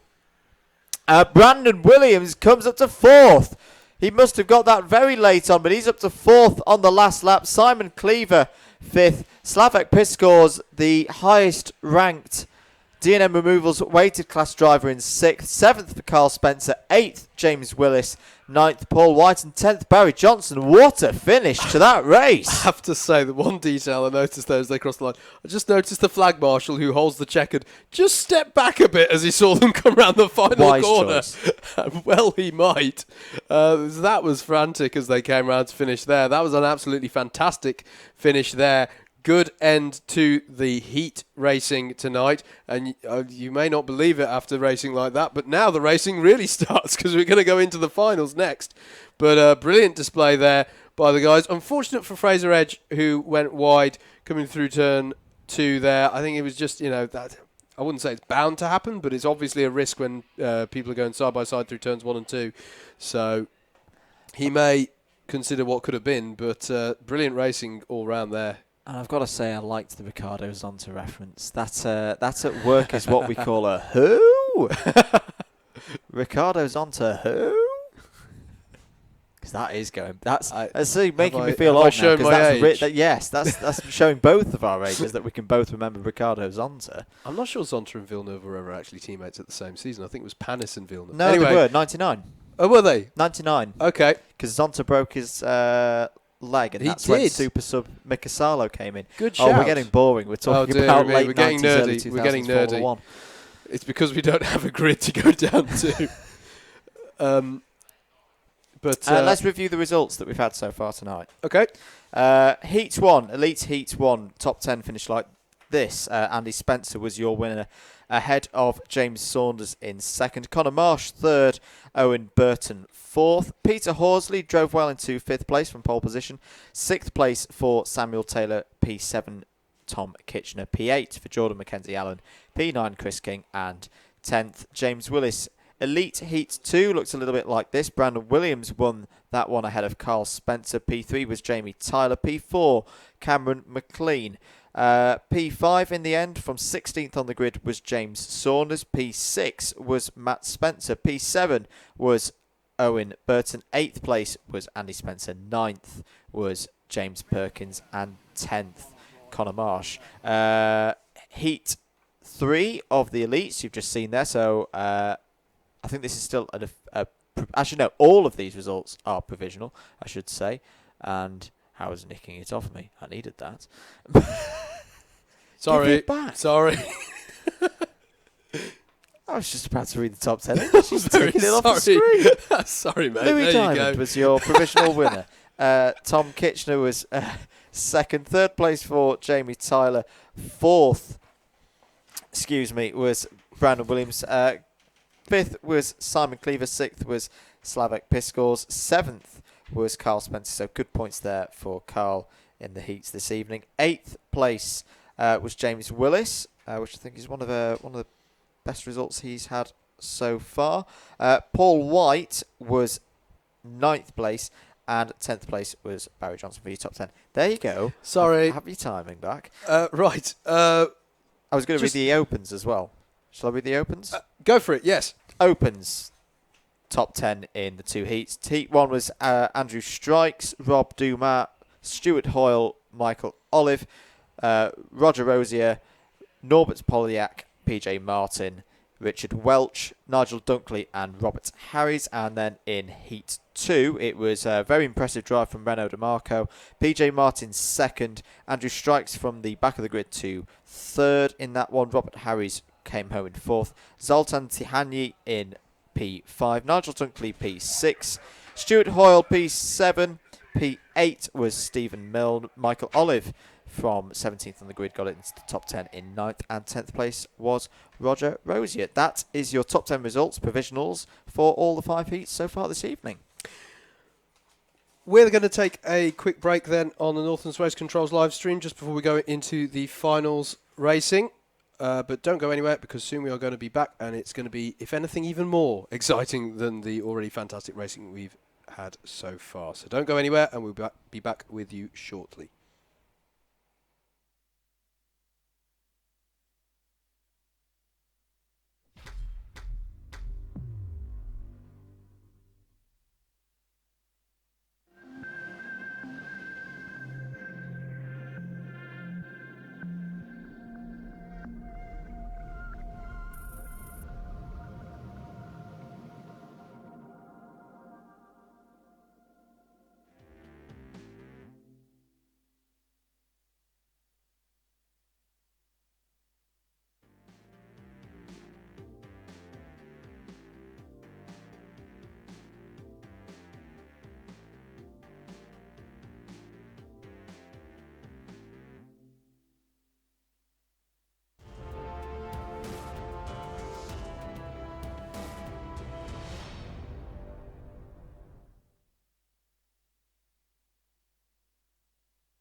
So just while we're waiting on the grids to come through, just going to have a quick chat with our current 2-time champion, Andy Spencer. How's it going this evening? I think it's going to be still a 2-time champion at the end of the season as well. I don't think it's going to be great. It may well be. Brandon is running away with it a little bit, isn't he? But you're having a good night so far. Look to be, came through the grid quite well in the last one. Yeah, won the first 2, which is nice, and then had an 8th in the second one from about 15, doesn't it? So you've just got to be careful with the way it is with one contact and you're out, because any misbreak and anything like that, and you're in trouble. So you just got to try and stay out of trouble. To be honest. Same in anything, isn't it? Though? Same on the road, same in cars, same in anything. You miss an opportunity, and that's it. That's game over, isn't it? Absolutely, but you can't be. You got to find the balance. You got to be careful, but then you can't be too careful and aggressive, not overly aggressive. Yeah, you've got to go for it when there is a chance. Right, you can't just start bail out of it. You've got to have a go, but you've got to know when to and when not to. And that's the thing, I think. It's striking the balance between Verstappen and Maldonado, isn't it? Somewhere in that sort of range. Yeah, definitely. That's quite a good analogy. Yeah. That's pretty cool. Okie dokie. Well, obviously you are in the A final, so I've got the Elite B final grid here, and your name isn't on it. That's nice. So I'm not quite sure where you are, but I'm sure you'll be fairly high up with a first and an eighth. I reckon 5th or 6th. So that's within striking distance of a podium. That's the main. The good thing. So. My finals this year have been better than my heats, so hopefully my heats haven't been good. So hopefully that continues. Now I've said that, it'll be terrible. Well, I did jinx poor Lucy Newman. I had to look at Ian then just for a little problem. Yeah, Lucy Newman, I did jinx her. I interviewed her on the grid and she was stone last by the second lap. Well, fingers crossed, you'll be alright. Would you come and nip over now? Thanks a lot, Andy. We're just going to nip over now and have a word with Jordan.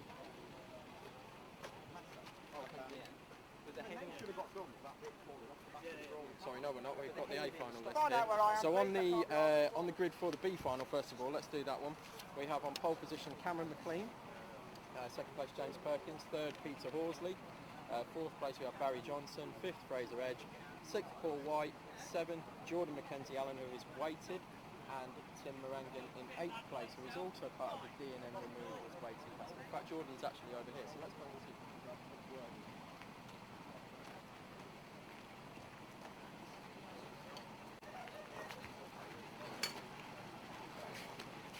Just gone inside, let's try and chase him down.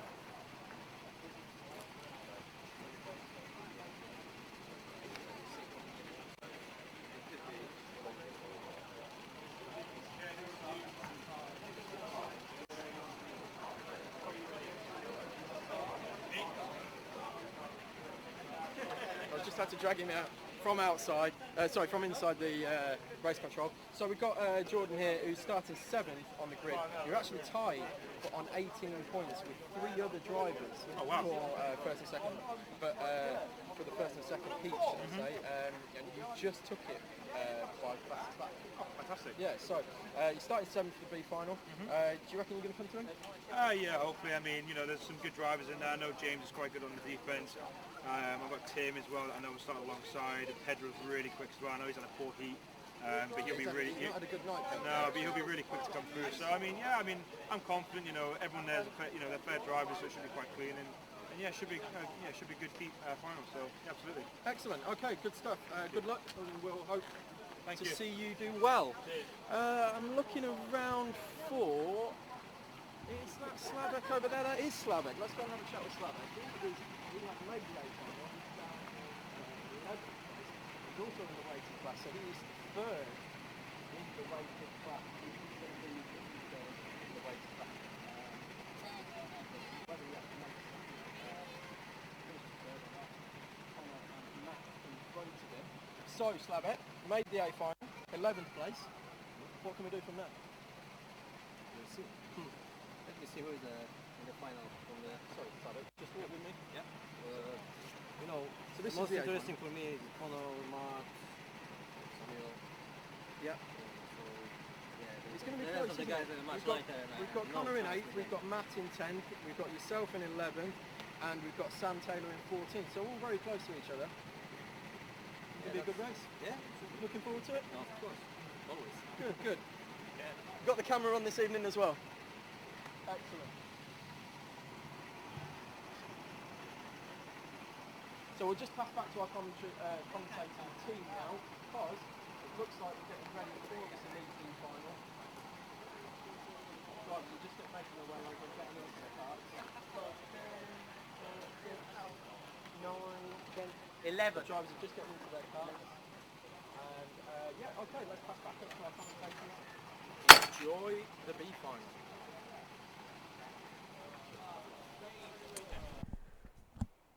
thank you very much, Tom Butterworth, for the various interviews down there in the paddock. Great to get the drivers' thoughts before we head into our final 3 races of the night, the ones that really count, the ones that determine the bulk of the championship points, and, of course, the all-important silverware. It's the 3 finals, and we're going to begin with the B final of the elite class. This is the only final race that doesn't determine silverware, but the winner does get promoted to the A final. So if you've had a hard time of it in the heats this evening and you're in the elite class, this is your chance for redemption. So don't think there's nothing to fight for here. There's everything to fight for. And of course, those who don't make it will be taking home various championship points. Do you want a grid? I'd love a grid. The grid then for the Elite B final for round 6 of the Northampton Karting League 2017 looks a little bit like this. Cameron McLean is going to be your pole position driver, and joining him on row 1 is James Perkins. Row 2 is Peter Horsley and Barry Johnson. Row 3, Fraser Edge and Paul White. Very, very tightly packed. We had a 3-way tie on 18 points, so this then went down to the fastest lap by each of these drivers to determine their grid slots, but 7th on the grid with 18 points so far tonight, and the fastest lap of 46.174 was Jordan Mackenzie Allen. Tim Maringan is joining him on row 4. Andy Summers is on row 5 with Dan Fox. Row 6 is Pedro Baptista and Stephen Johnson, and then it's Paul Webster and Richard Olive wrapping out the 14 karts field on row 7. We're going to carry on revising the history of BAR Formula 1 drivers then and hand you down to the grid with Tom Butterworth. Well, welcome down to the grid for the Elite B final. We have Cameron McLean on pole. Cameron, long drive down. Yes. Made it all right. Yeah. What can we do from here? You're first place in the weighted class in the B final. Obviously, you're on pole. Reckon we can hold it off? Fingers crossed, hopefully. So what I'll try to do so I can get into the air final, try and win. So, the plan. That's the plan. Good lad. Right, as you know, you've got to win this race to get into the A final. I'm sure all our viewers know that already. So fingers crossed. Good luck. We're going to nip back here and just speak to Paul White as well, because he's another guy who's come down from Teesside, from the Teesside area. How are we doing, Paul? Long drive down? Yeah, long drive. Worth it so far? Yeah, so far. Except from the first race, had a spin, so wasn't the best, but second race a lot better. Okay, well, you got Cameron is on pole. He's in the weighted class with yourself. You reckon you can get him? I'm going to try. Let me give it a go. That's the attitude to have. Okay, who else have we got? We've got Jordan, who we've spoken to already. We've got Tim, who we also spoke to on the grid. So we'll have a quick chat with Fraser as well. Fraser, bit of an incident through 1 and 2 in the last race. Yeah, came out a bit unscathed. Yeah, a bit bouncy, but it was all safe. And good. Yeah, good racing. Good. Well, the grass is definitely a bit shorter around that section of the track. Yeah, that was a bit of a scary moment, but all fun. Yeah. All part of But it. all okay though. Yeah, it's fine, mate. Yeah, excellent. All right, and you're going to be. Well, you've got another weighted class here, another one on pole. Yeah, we should have some fun, hopefully. Excellent. Good luck to you. And we'll have a quick nip down just while the last drivers are coming through and have a word with Pedro. It's Pedro Baptista starting in 11th. And Pedro has had a bit of a mare this evening. What's been going on, Pedro? This is not like you. I thought that because I was at the back of the grid, you wouldn't come to speak to me. I was I've like, got long legs. I didn't have to speak. I don't know, it's just, it's life, isn't it? It's good. Do you think it's because I've jinxed you? Is it coming to speak to you on the grid earlier on? Is that what did it? Yeah, maybe. Blame the commentator, that's it. Yeah. All right, well, good luck. Fingers crossed you can get through to that A final. Thank you. Okay, the last driver is just coming round to take his place on the grid, so I'll pass back up to our commentators for Elite B final. Thanks, down on the grid. Here we go then. We're going to be going into the finals here. Cameron McLean will lead them away, as there's a bit of work being done to one of the karts here on the grid. It's the kart of Stephen Johnson. Not quite sure what it is that they're changing. But all seems to be in order now, so we are going to look to the lights. Under starters orders, and we're away for 10 laps. Good start from McLean and Pole, and indeed a brilliant start from Peter Horsley. He's going to challenge James Perkins. He's side by side with him through turns 1 and 2, but Perkins is going to hold on to it by way of having the inside line of turn 2. But actually everybody's trying to, I think Paul White is also up there trying to challenge there. So Cameron McLean still in the lead ahead of Perkins, and they're getting a bit sideways there, and Pedro Baptista spins at the back of the field as they head to Inkermans. You can see the light is slightly low. Oh, and there's an incident at Inkermans between Fraser Edge and who's that? That's been with. I can't quite make out who that was there, but Fraser Edge has dropped down the order. Still McLean leads ahead of James Perkins and Peter Horsley through the boot for the first time. We're watching the battle over 4th place, let's call them, as they come around the first time. So it is indeed Cameron McLean who leads ahead of James Perkins. Peter Horsley is 3rd. 4th, Barry Johnson ahead of Paul White. Andy Summers is 6th. 7th is Dan Fox. Tim Morangan, Richard Olive and Paul Webster round out your top 10 in this 14-strong field. It was Jordan Mackenzie Allen, I think, who was the other kart involved with Fraser Edge there. And Andrew and I, it's official, we've decided it is a 2000 year 2000 race suit there for BAR. So it was the Zonta Villeneuve era. I'm sure you were all very concerned that we got that right. Anyway, let's focus on the racing here, because I believe that is Paul White who's got up to 4th now. I think he's ahead of Barry Johnson there. We'll see it confirmed as they come around this time. Indeed it is, and Peter Horsley has got past James Perkins as well on that lap, as we see Pedro Baptista pulling a move there on, I think that was Paul Webster there. So change for 2nd place, Peter Horsley, who's driven really well tonight, hasn't he, Andrew? We've seen some good stuff from Horsley. So, rightfully so, he's thinking he might have a chance here of getting through. This is the battle over 5th place, I believe. Barry Johnson, Andy Summers and Dan Fox are the drivers involved here. And Peter Horsley is keeping the pressure on the leader here. He set the fastest lap of the race last lap, and I'd say he's on for setting another one this time around, because he's got good pace. He's visibly closed the gap on the leaders. Indeed, he does set the fastest lap of the race at 46.2. The gap's down to 0.4 of a second. Now, the question here is, do they work together to pull out a gap, or do they start battling right away? That's the question, as we've got side by side Barry Johnson and Dan Fox into Christmas corner, still battling over 5th place. Johnson has still just about held on to it there, but Dan Fox is trying every which way to get past there. We're currently looking at the lead battle. As I was saying, you can see the light levels have dipped. Oh dear, we're coming to the end of the summer long daylight time. That's not right. But the floodlights have turned on here, so we're racing under floodlights, and the light is only going to go down from here, of course. This is really good pressure from Peter Horsley. That last lap he closed in a lot, and the gap is now just less than 1/4 of a second. Can he get in the toe now up the hill towards Christmas corner? McLean's going slightly defensive, but no, comes back onto the racing line. There was a little mistake as well by McLean on this corner here, Inkermans, last time around.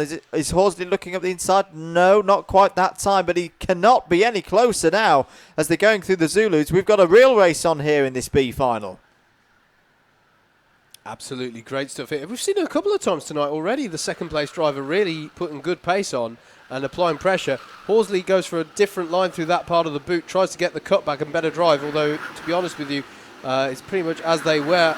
As look at this, the battle between Barry Johnson and Dan Fox has caught up to Paul White in 4th place. So now it's a 3-kart battle for 4th. In fact, it's a 4-kart battle for 3rd, because they're catching up to James Perkins as well. And indeed, Paul White jinks to the inside and goes at the inside of Perkins. Good move there. And Perkins is forced out wide, and that's going to let Dan Fox and Barry Johnson have a go as well. Johnson up the inside, and Johnson's going to try and get all of them. It doesn't quite work. Although, does it? It does indeed, because Paul White got out wide there. They navigate their way through the Zulus. Difficult place to battle here. Side by side, nearly 3 wide down the back straight, as Dan Fox is going to try and benefit. Fox gets past Paul White. There's a contact warning being shown for Paul White. So he hasn't benefited there, but he's still having a go. He's side by side with Dan Fox as they cross the line. Brilliant battling here over the final podium position.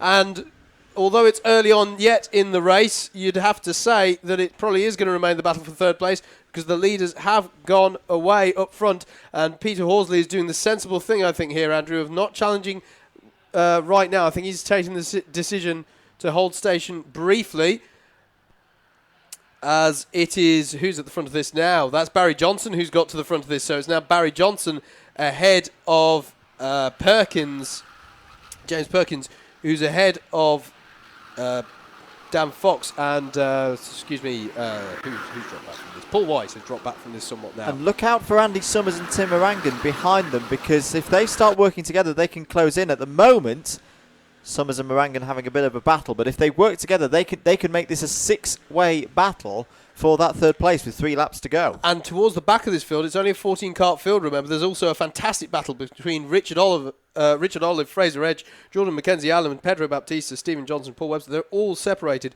by mere tenths of a second, so fantastic close racing throughout the field. Actually, I say that Paul Webster has dropped off the back of the field for some reason towards the back, but pretty much everybody is involved in some kind of battle. This is absolutely fantastic and exactly what we wanted to see. This is what we always say, Andrew. Don't think that just because this is a B final, it's any less competitive. It is easily as competitive as any A final you will see. So there's 2 laps left. It was a slightly longer race. The finals are slightly longer. It's 10 laps rather than 8. And still the battle towards the back. They just go across mere hundredths of a second. A challenge for the lead. Challenge for the lead, and Peter Horsley has knocked the lead off. McLean has been knocked wide there. There was contact through Christmas. Peter Horsley tried up the inside of Christmas corner. Apologies, I was looking out the window, and he's slowing down. He's going to have to let him back through, but this is actually going to change things completely because McLean has fallen all the way back. Horsley's done correctly what he needed to do, which was let the driver he had contacts with back through. But what this has allowed is for Barry Johnson to now lead the race. Andrew, this is going to be an 8-kart battle for the lead effectively as they go on to the final lap. This is going to be crazy. So Barry Johnson is your leader at the moment. Dan Fox is right on his tail, though. Cameron McLean has somehow managed to recover to third after being forced wide. Look at this. Dan Fox challenging into Christmas corner, but it's not on there. He's going to get better drive off the corner, though. Is he going to have the inside for Inkermans? Johnson goes defensive. Look at McLean. He'll be looking to get back what he may well feel is rightfully his. Fantastic battling here through the Zulus. They'll have to stay largely single file through there. Onto the back straight.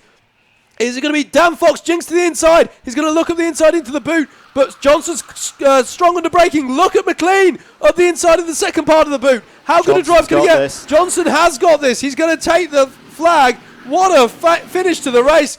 Barry Johnson wins and gains promotion to the A final. Cameron McLean will wonder what on earth went wrong in the latter part of that race, finishing second. Dan Fox third, Peter Horsley fourth. Fifth was Paul White. James Perkins finished 6th. 7th, Andy Summers. 8th, Tim Morangan. 9th, Jordan Mackenzie-Allen. 10th, Fraser Edge. Pedro Baptista finished 11th. 12th, Richard Olive. Stephen Johnson finished 13th. And 14th was Paul Webster. I have to say immediately, Andrew, kudos to Peter Horsley. He knew he'd done wrong, and he let them back through. That was a very commendable action from him there. That was very fair racing. He knew that he'd messed that move up and made the contact, and he backed off immediately. Well, the thing with that is, if he'd not let McLean back through, he probably would have got a black flag for that. True. By doing that, he's actually it's not a win, and he'll be disappointed with the manoeuvre and making that mistake. But he comes home with 4th place and a bunch of points for that. Yeah, so completely agree. Really good. No, really level-headed response to a panicky moment there from Horsley. Yes, absolutely. And I wouldn't wish that kind of contact between the leaders. No. But as it happened, it did give us an absolutely incredible finish to the race. What's the Murray Walker line after the... Oh, God, I'm going to show my age again. I was thinking of when they had the person run onto the track in Germany, and he said, that lunatic. That loony, whoever he is, I don't like what he'd done, but he's given us a fantastic race. That was Barry Keller's first win. It was Barry Keller's first win. We've win. got to stop doing this. Right. We like our era from about 1998 through to 2002. Hockenheim 2000, everybody. There we go. So, what a fantastic race that was. That was your B final for the elite class. And now we get on to the races that determines the all-important silverware, the stuff that drivers crave to put on their mantelpiece. No doubt about that. And it's going to be the open final. Shall I run through the grid, Andrew? Yeah, go for it. So, this has been determined by how they have finished in the heats earlier this evening. So, it's Andrew Strikes who will start on pole. PJ Martin will start second. Reno DeMarco starts third. Your two heat winners, by the way, Andrew Strikes won the first heat and Reno DeMarco took the victory in the second heat there. So that's how they have managed to stay so far up the grid. Good driving, of course, from PJ Martin as well to slot in between them on the grid. Stuart Hoyle will start fourth. Fifth will be Michael Olive. Robert Harries will start sixth. Seventh will be Nigel Dunkley.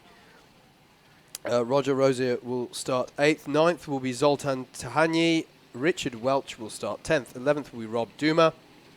He'll be looking, I think, to move up the order because he got a black flag in his second heat, so he may feel that he has the pace to be higher up by the end of this one. Stephen Milne will start 12th. 13th will be Norbert Polyak. Lucy Newman will start 14th. Ollie Curzon will start 15th. He'll be looking to claw back some positions after a dramatic second heat for him earlier on. Chester Steed will start 16th. 17th will be Peter Tidmarsh. Darvo Cherry will start 18th, and 19th will be Michael Stefanescu. There is your grid for the open final, and we can hand down to the grid, I believe.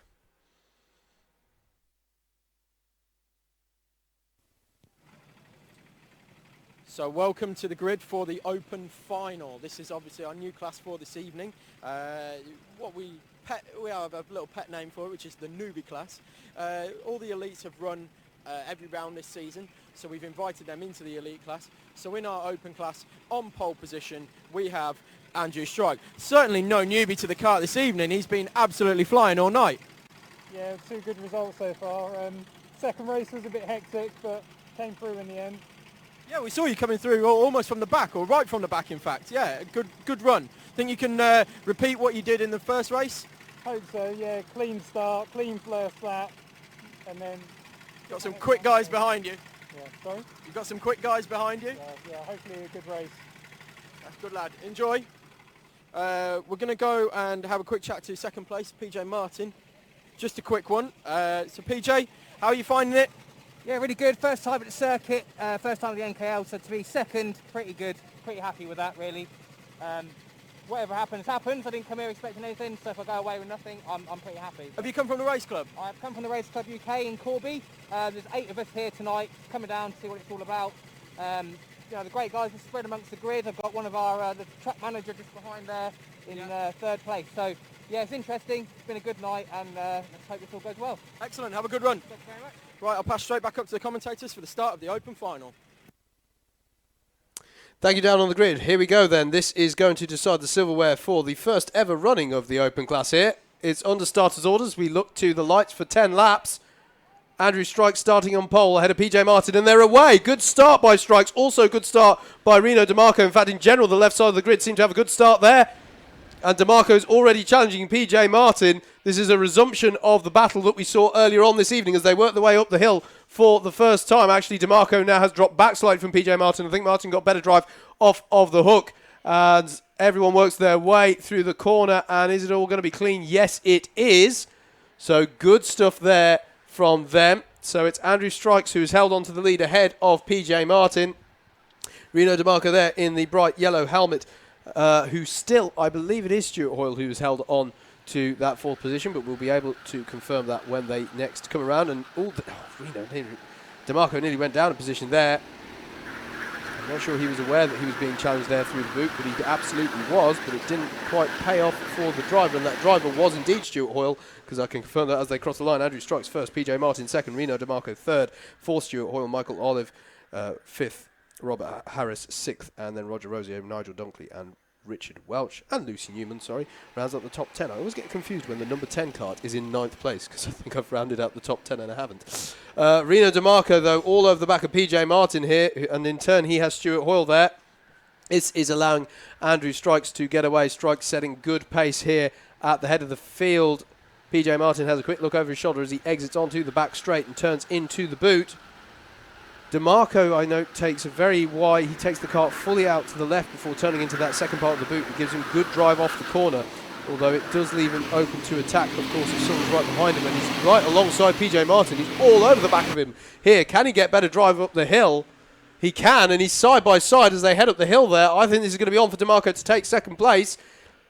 And indeed he does. Nice, clean move. He set that move up nice and early, getting good drive, to be honest with you, good drive off the last corner.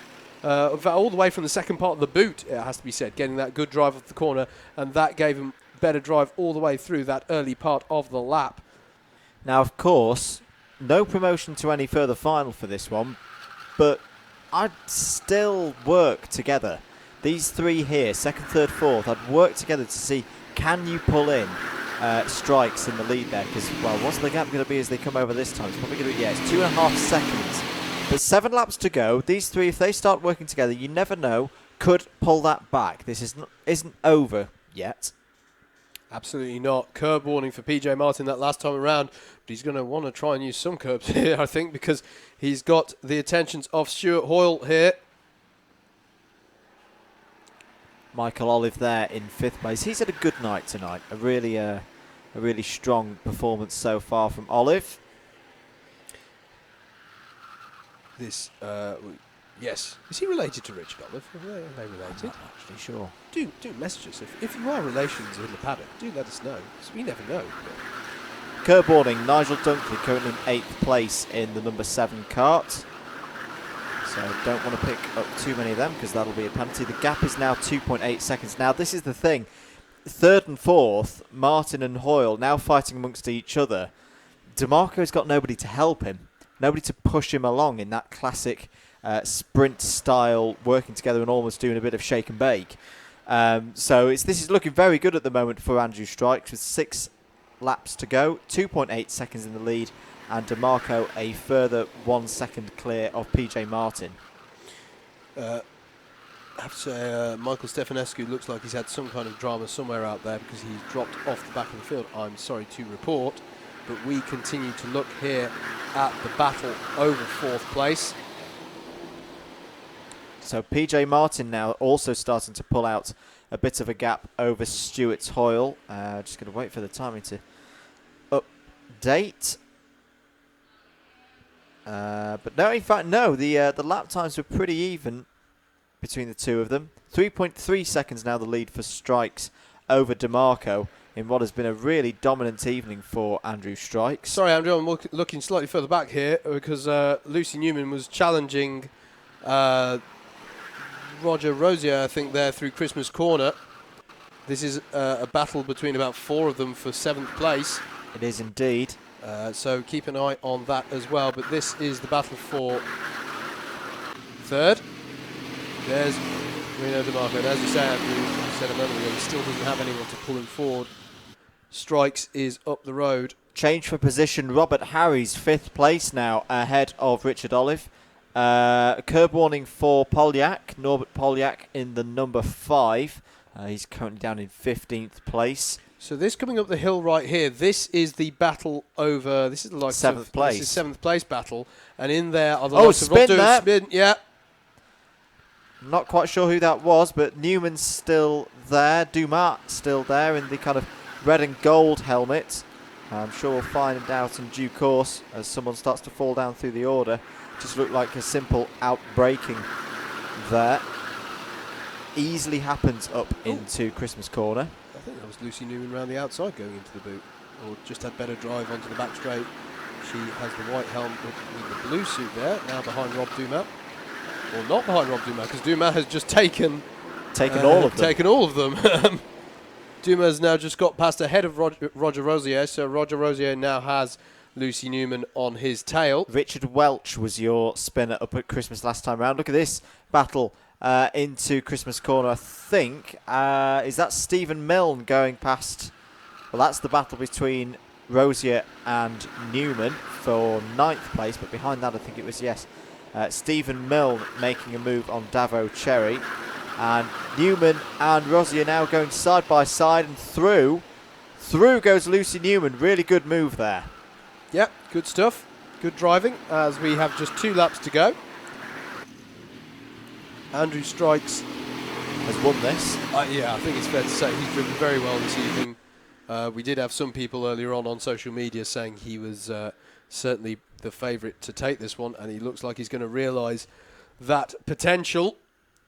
Rino DeMarco has driven very well. We're going to have our 2 heat winners at the front of this by the looks of it, but it is definitely not decided yet for third place. Here is the battle for third place. PJ Martin in the sort of black and orangey red, the black helmet with the red sort of details, and then Stuart Hoyle in fourth and Robert Harris.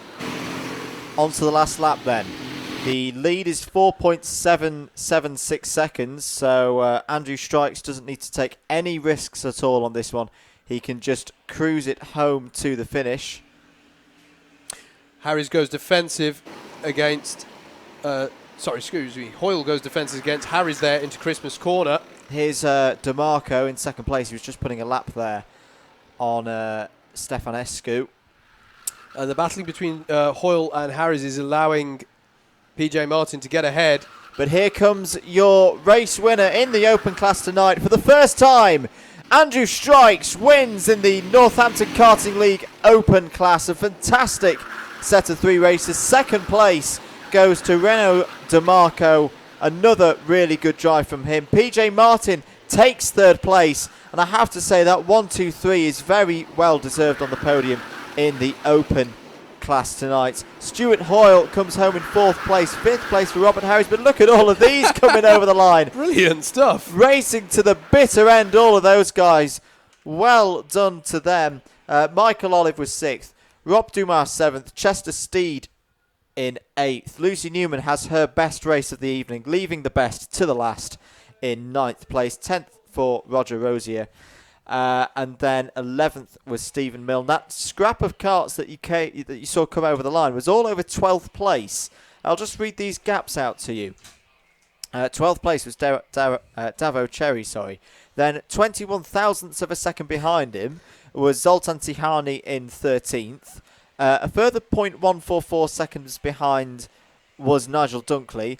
A further 1.45 seconds behind him was Norbert Polyak.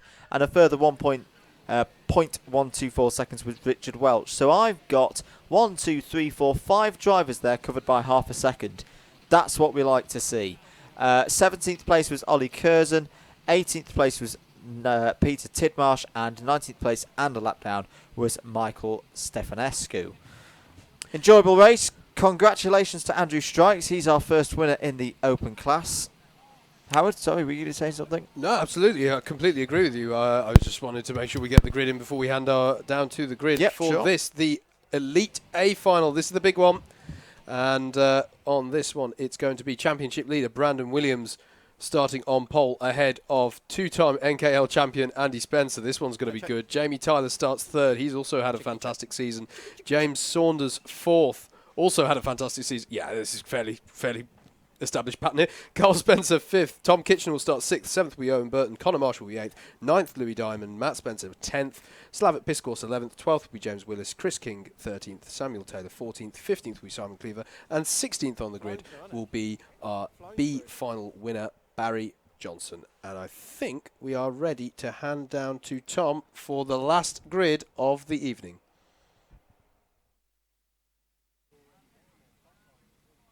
Well, welcome to the grid for the Elite A final. Last few drivers have just taken their seats in the car. It looks like Louis doesn't quite know where he's going. He's over there looking for his car, having a chat with Carl. Not quite sure what's going on there. But what a grid and a final we have for you here. So we have, to no one's surprise, Brandon Williams on pole position.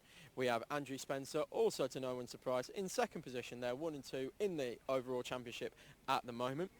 Third place, tied on points with Andy Spencer, James Saunders, Carl Spencer and Tom Kitchener, second down to 6th, all on 40 points, separated just by the fastest lap, which was Andy Spencer, who actually set a slower lap than Jamie Tyler, but because he got a heat win, that elevates him up to second place.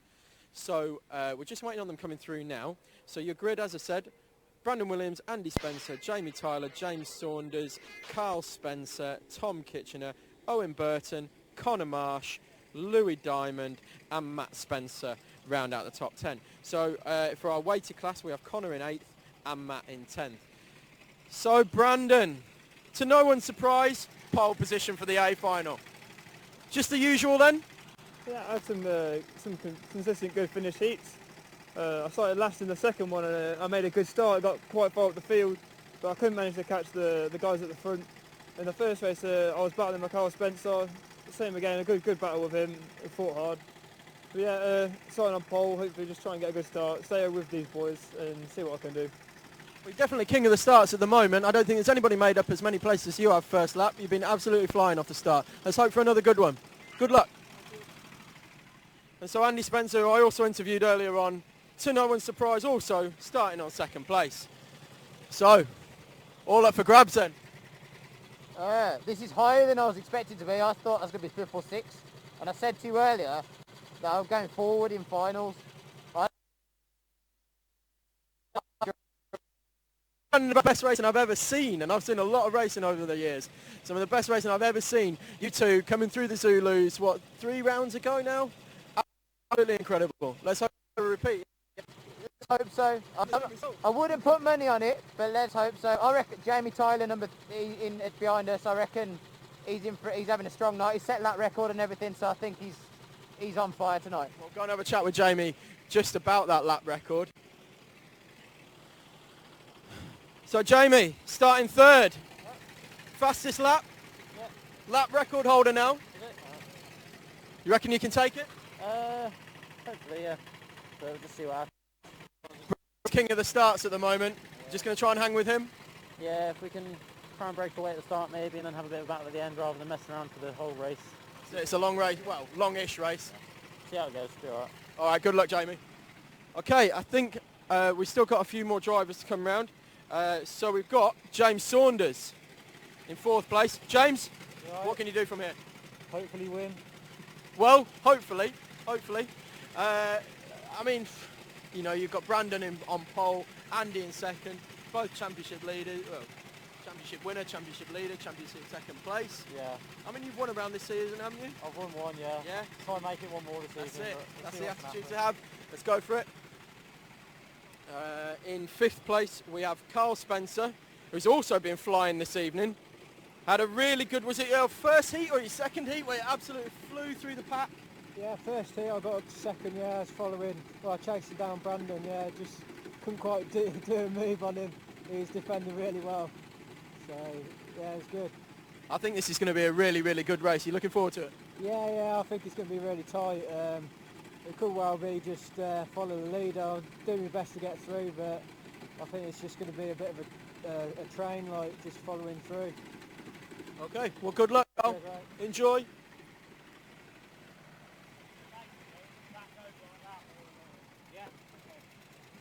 Connor, just while we're waiting on the last few carts to get ready, you're our weighted class leader. What can we do from here? Hold the position? Are you going to go forward through the lightweights? I'm certainly going to have a go, but as long as I can keep Matt behind me, that's the main thing. Keep that point gap going. You can try and hold him off. Yeah, for sure. Good luck. Okay, so we're just ready for the A final now.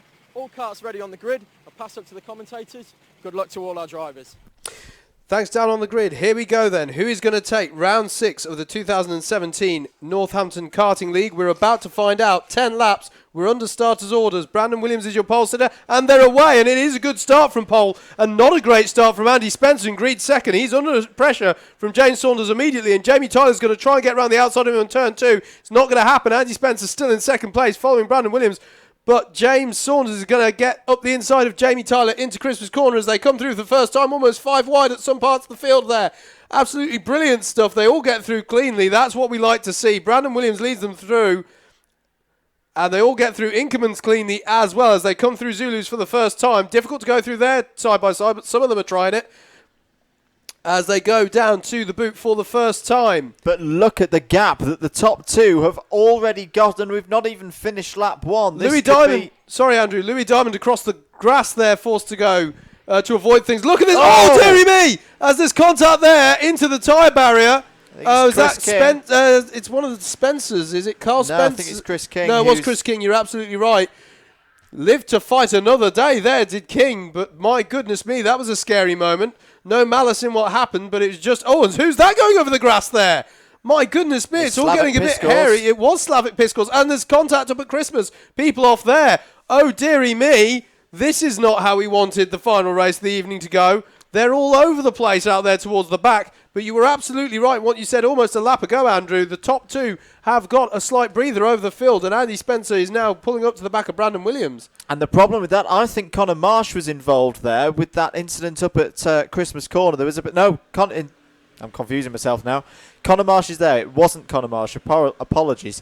I'll have to spot who it was falling down the order then. Carl Spencer's falling down the order. Owen Burton. Sorry, it was Owen Burton who I must have confused with Conor Marsh for that incident up at Christmas Corner. There was a bit of side pod-to-pod rubbing on the way up to Christmas, which is not really what we want to see up at this early stage of the race. But here's a good battle. This is Marsh and Saunders.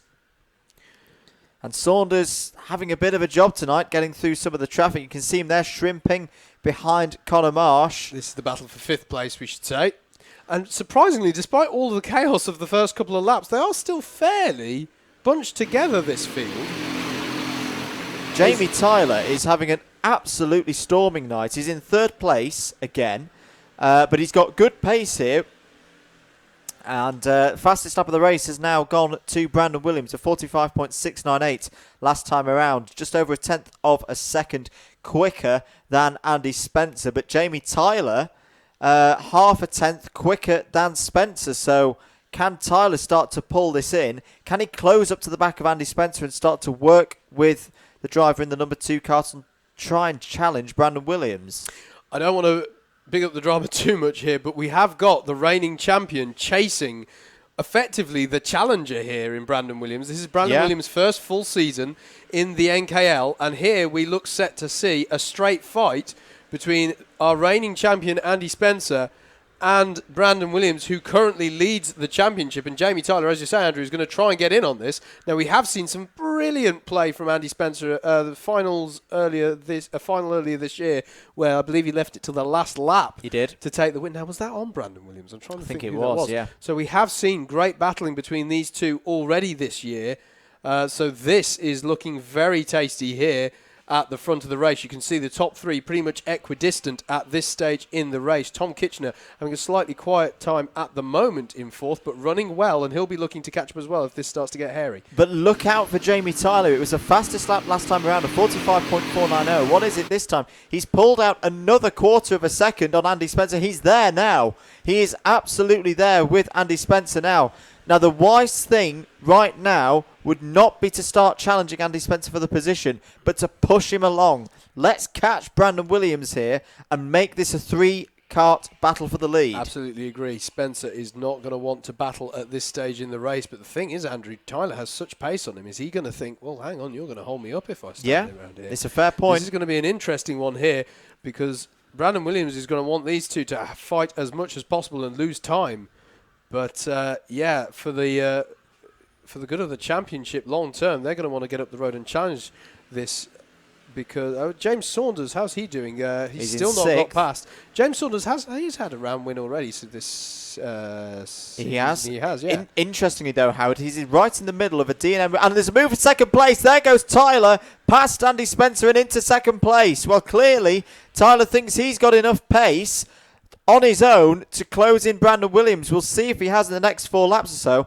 But just to go back to Marsh and Saunders, that's actually a D&M Removals weighted class sandwich there. You've got the top 2 in that class battling with James Saunders around them. And as you say that, James Saunders went side by side. He's through through the Zulus.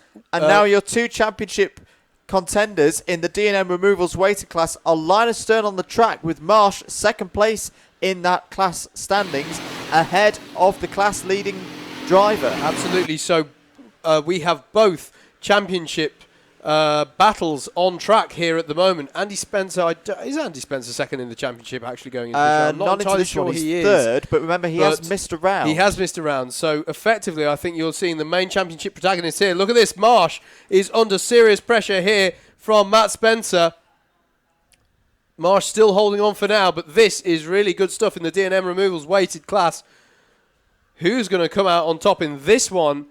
Brandon Williams, I'm just looking now, does have a slight breather. And Jamie Tyler, again, the top three are equidistant as they were a few laps ago, although now, of course, it's Tyler ahead of Spencer. Look at this. Side by side, did Spencer have a look there? No. Well, he did have a look, but it wasn't quite on there.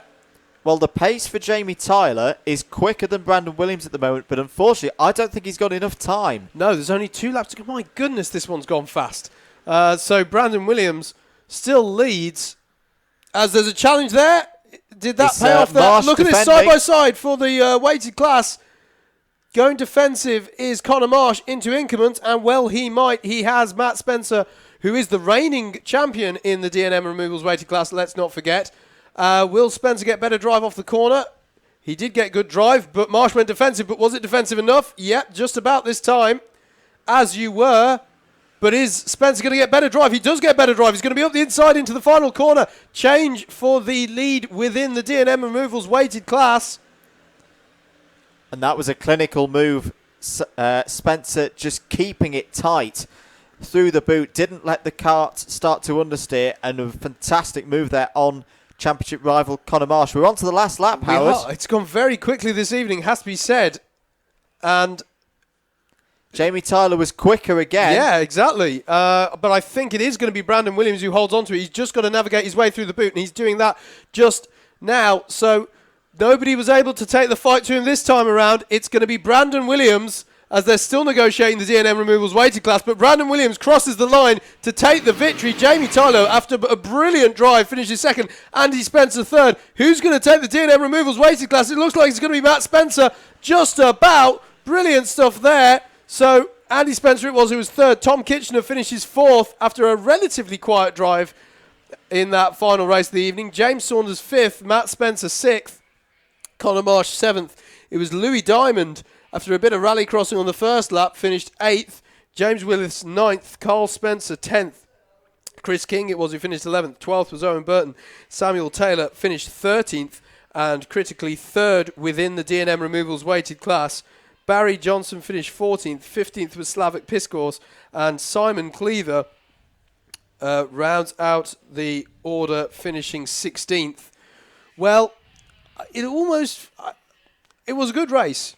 But it almost was the battle that never quite was. I still feel we needed about 2 or 3 more laps. I was going to say, Jamie Tyler was getting tantalisingly close there to Brandon Williams. It would have been interesting to see. But credit where credit's due. Williams kept the pace up, and he has taken yet another round victory in the 2017 Northampton Karting League. Fair play to him for that. I think that's a big step, big step towards the championship title. He's pulled out quite a few points on James Saunders tonight. Yeah, that's true, actually, yes. Yes, we know that the likes of Andy Spencer haven't been to all the rounds yet, so there is that to take into consideration.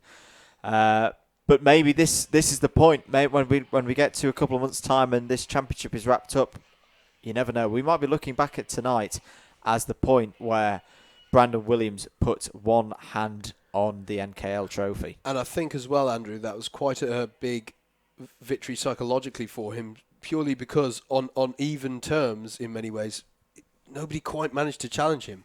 No. Anyway, we can hand now down to Tom Butterworth, who's got the drivers.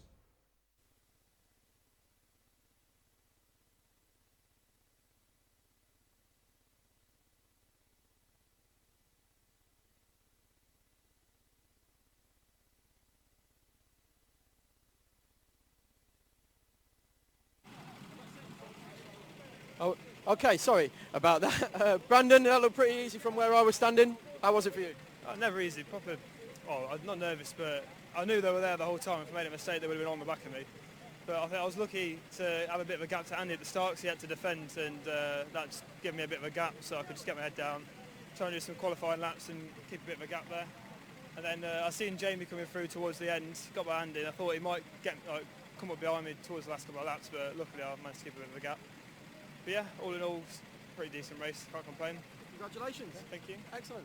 Jamie, absolutely flying towards the end. Yeah. Good run this week, this month. Yeah, the car felt quite easy fair. I think it's got a little bit extra, but I don't know. Yeah, it's a good race. It's got held up a bit at the start, just by battling a bit, and then did actually get on with it and started chiseling away at Brandon, but it wasn't quite enough. So yeah, second's all right. Another couple of laps, I reckon you'd have had him. Yeah, we're getting close, yeah. Yeah. Next time, maybe. Yeah, we'll see. Thanks a lot, Jamie. Andy, third place. Still good championship points. Yeah, I'll take that. Yeah. Yeah, I was in his draft at the start, and then I made a mistake and lost the draft. And then Jamie was catching me, and I thought Jamie was flying like I thought he would. Yeah, you pointed him out. So I let him through, and thought he could catch Brandon. I thought I wasn't going to catch him on my own, so I thought he could catch him. I could tag along, and maybe they'll battle, and I might get some out of it, but never happened. But third's good. I mean, yeah, good for the championship, I suppose. Yeah, solid. Good evening, better evening tonight. Good stuff. All right, good stuff. All right, well, we'll see you next month. Congratulations on your third place.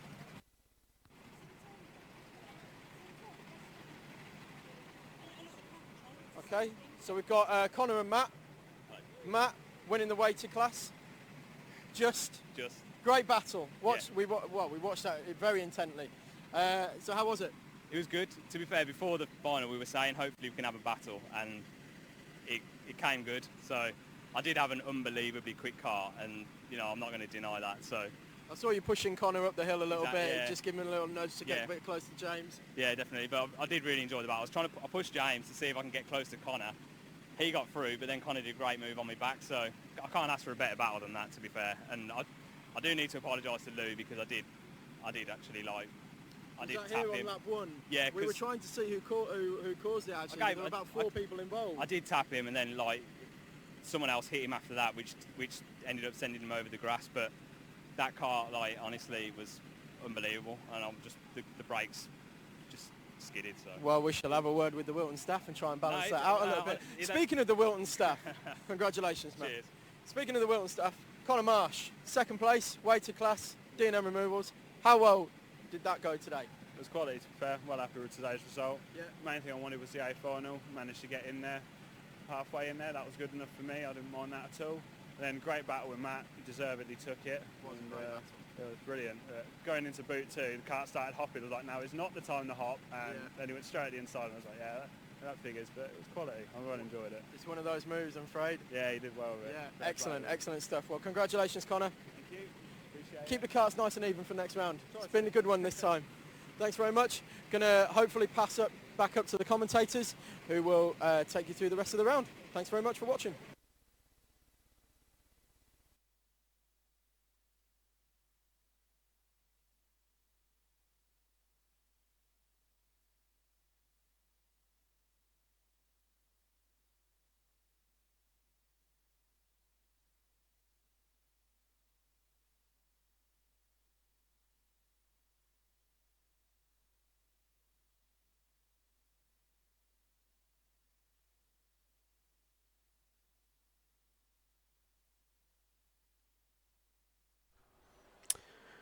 Well, brilliant to get some of the drivers' thoughts there down in the paddock. Thank you to Tom Butterworth for getting those, and indeed for getting them throughout the evening. We've enjoyed a thoroughly good evening of racing here at round 6 of the NKL. Andrew, new format.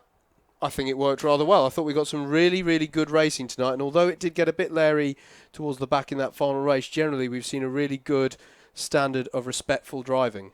Yeah, I think I'd second that. The for both classes as well. If I start with the open class, yeah, you might have one particular driver, I don't know, who may get moved up. I don't know how that mechanism's going to work. But on the whole, you had drivers there all having a fight. I mean, we always say with the old format that once you get into your CB or A final, you always have someone to race. I think I prefer this format because for those drivers who are new, finding their feet, getting faster, you get to that point of you always have someone to race earlier. You do it in the heats, not just once you get to your final. So I think that's really good. And then the change in the heats for the faster drivers, in that we were seeing them having to work really, really hard. And for me, Brandon's won tonight because it was his heat where he had to come from the back of the field. He did that job the best, and as a result got pole position for the final. So that was interesting to see, that drivers who we've been talking about at the top end of the championship for the whole season so far finding it hard to pull through. And it's not a surprise because they're fighting past drivers who, on average, are better than what they've been facing in the heats before. Yeah. But that's been a really, really interesting dynamic, I think, tonight to see how that's played out. I agree, and I think that's part of what's given Brandon Williams such a jump in the championship, because James Saunders was struggling to get through such a high calibre of driver. So, I think I agree with you. I think this format's been quite a success. I've gone a bit Sean Connery there, just for a moment. A success, and hopefully the drivers enjoyed it. I difficult to judge up here, of course, but I've generally seen a few more smiling faces as they've been taking their helmets off and walking away from the karts, I think. So I think this format may well be here to stay. Not 100%, I'm going to be honest, my earpiece has gone a bit dead, so I'm not 100% sure whether we're... I've just been told, we've just got audio back. We are closing the stream. So, it only remains for us to say thank you. Let's do the thank yous. Thank you to all of the marshals who make this event possible at the Whilton Mill Kart Circuit. It is a fantastic venue. If you've never been, my goodness, get online, find out about it. Come here to Northamptonshire near Daventry. This is an absolutely fantastic circuit on both layouts. So thank you to all the circuit staff who make the event possible. Thank you to Luke Austin and James Fitzhugh who make this Northants Waste Control live stream possible. They are Alpha Live, or the entire effort is Alpha Live, and stay tuned for Alpha Live coverage this weekend. We're going to plug it again. It's going to be a fantastic event. We're going up to Middlesbrough to Teesside Autodrome this weekend for the British 24 Hours. Get onto Facebook, type in live Alpha Live production, and you'll find all the details for that there. It's going to be fantastic stuff. Thanks for all the efforts that they go to tonight. Thank you to Tom Butterworth, who's been saving us the job of having to run around this evening. He's been doing a brilliant job.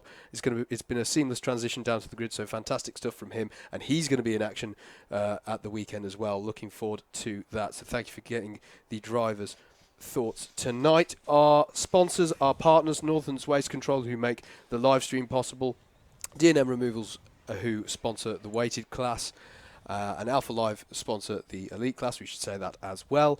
Simply Race and Frank's Hamburger House as well, all extremely valued partners in our efforts to bring you coverage of the NKL. Just to run you through your podiums tonight, it was Brandon Williams who took the overall win, with Jamie Tyler second and Andy Spencer third. The D&M Removals weighted class was won by Matt Spencer, just ahead of Connor Marsh, and it was Samuel Taylor who took third in that class.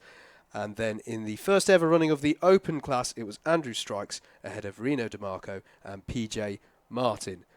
That's pretty much everything. Thank you very much for joining us here on the Northants Waste Control live stream for this round 6 of the NKL for 2017. My name's been Howard Mitchell. He's been Andrew Mather, and from us both here, thank you very much for watching, and catch you next time.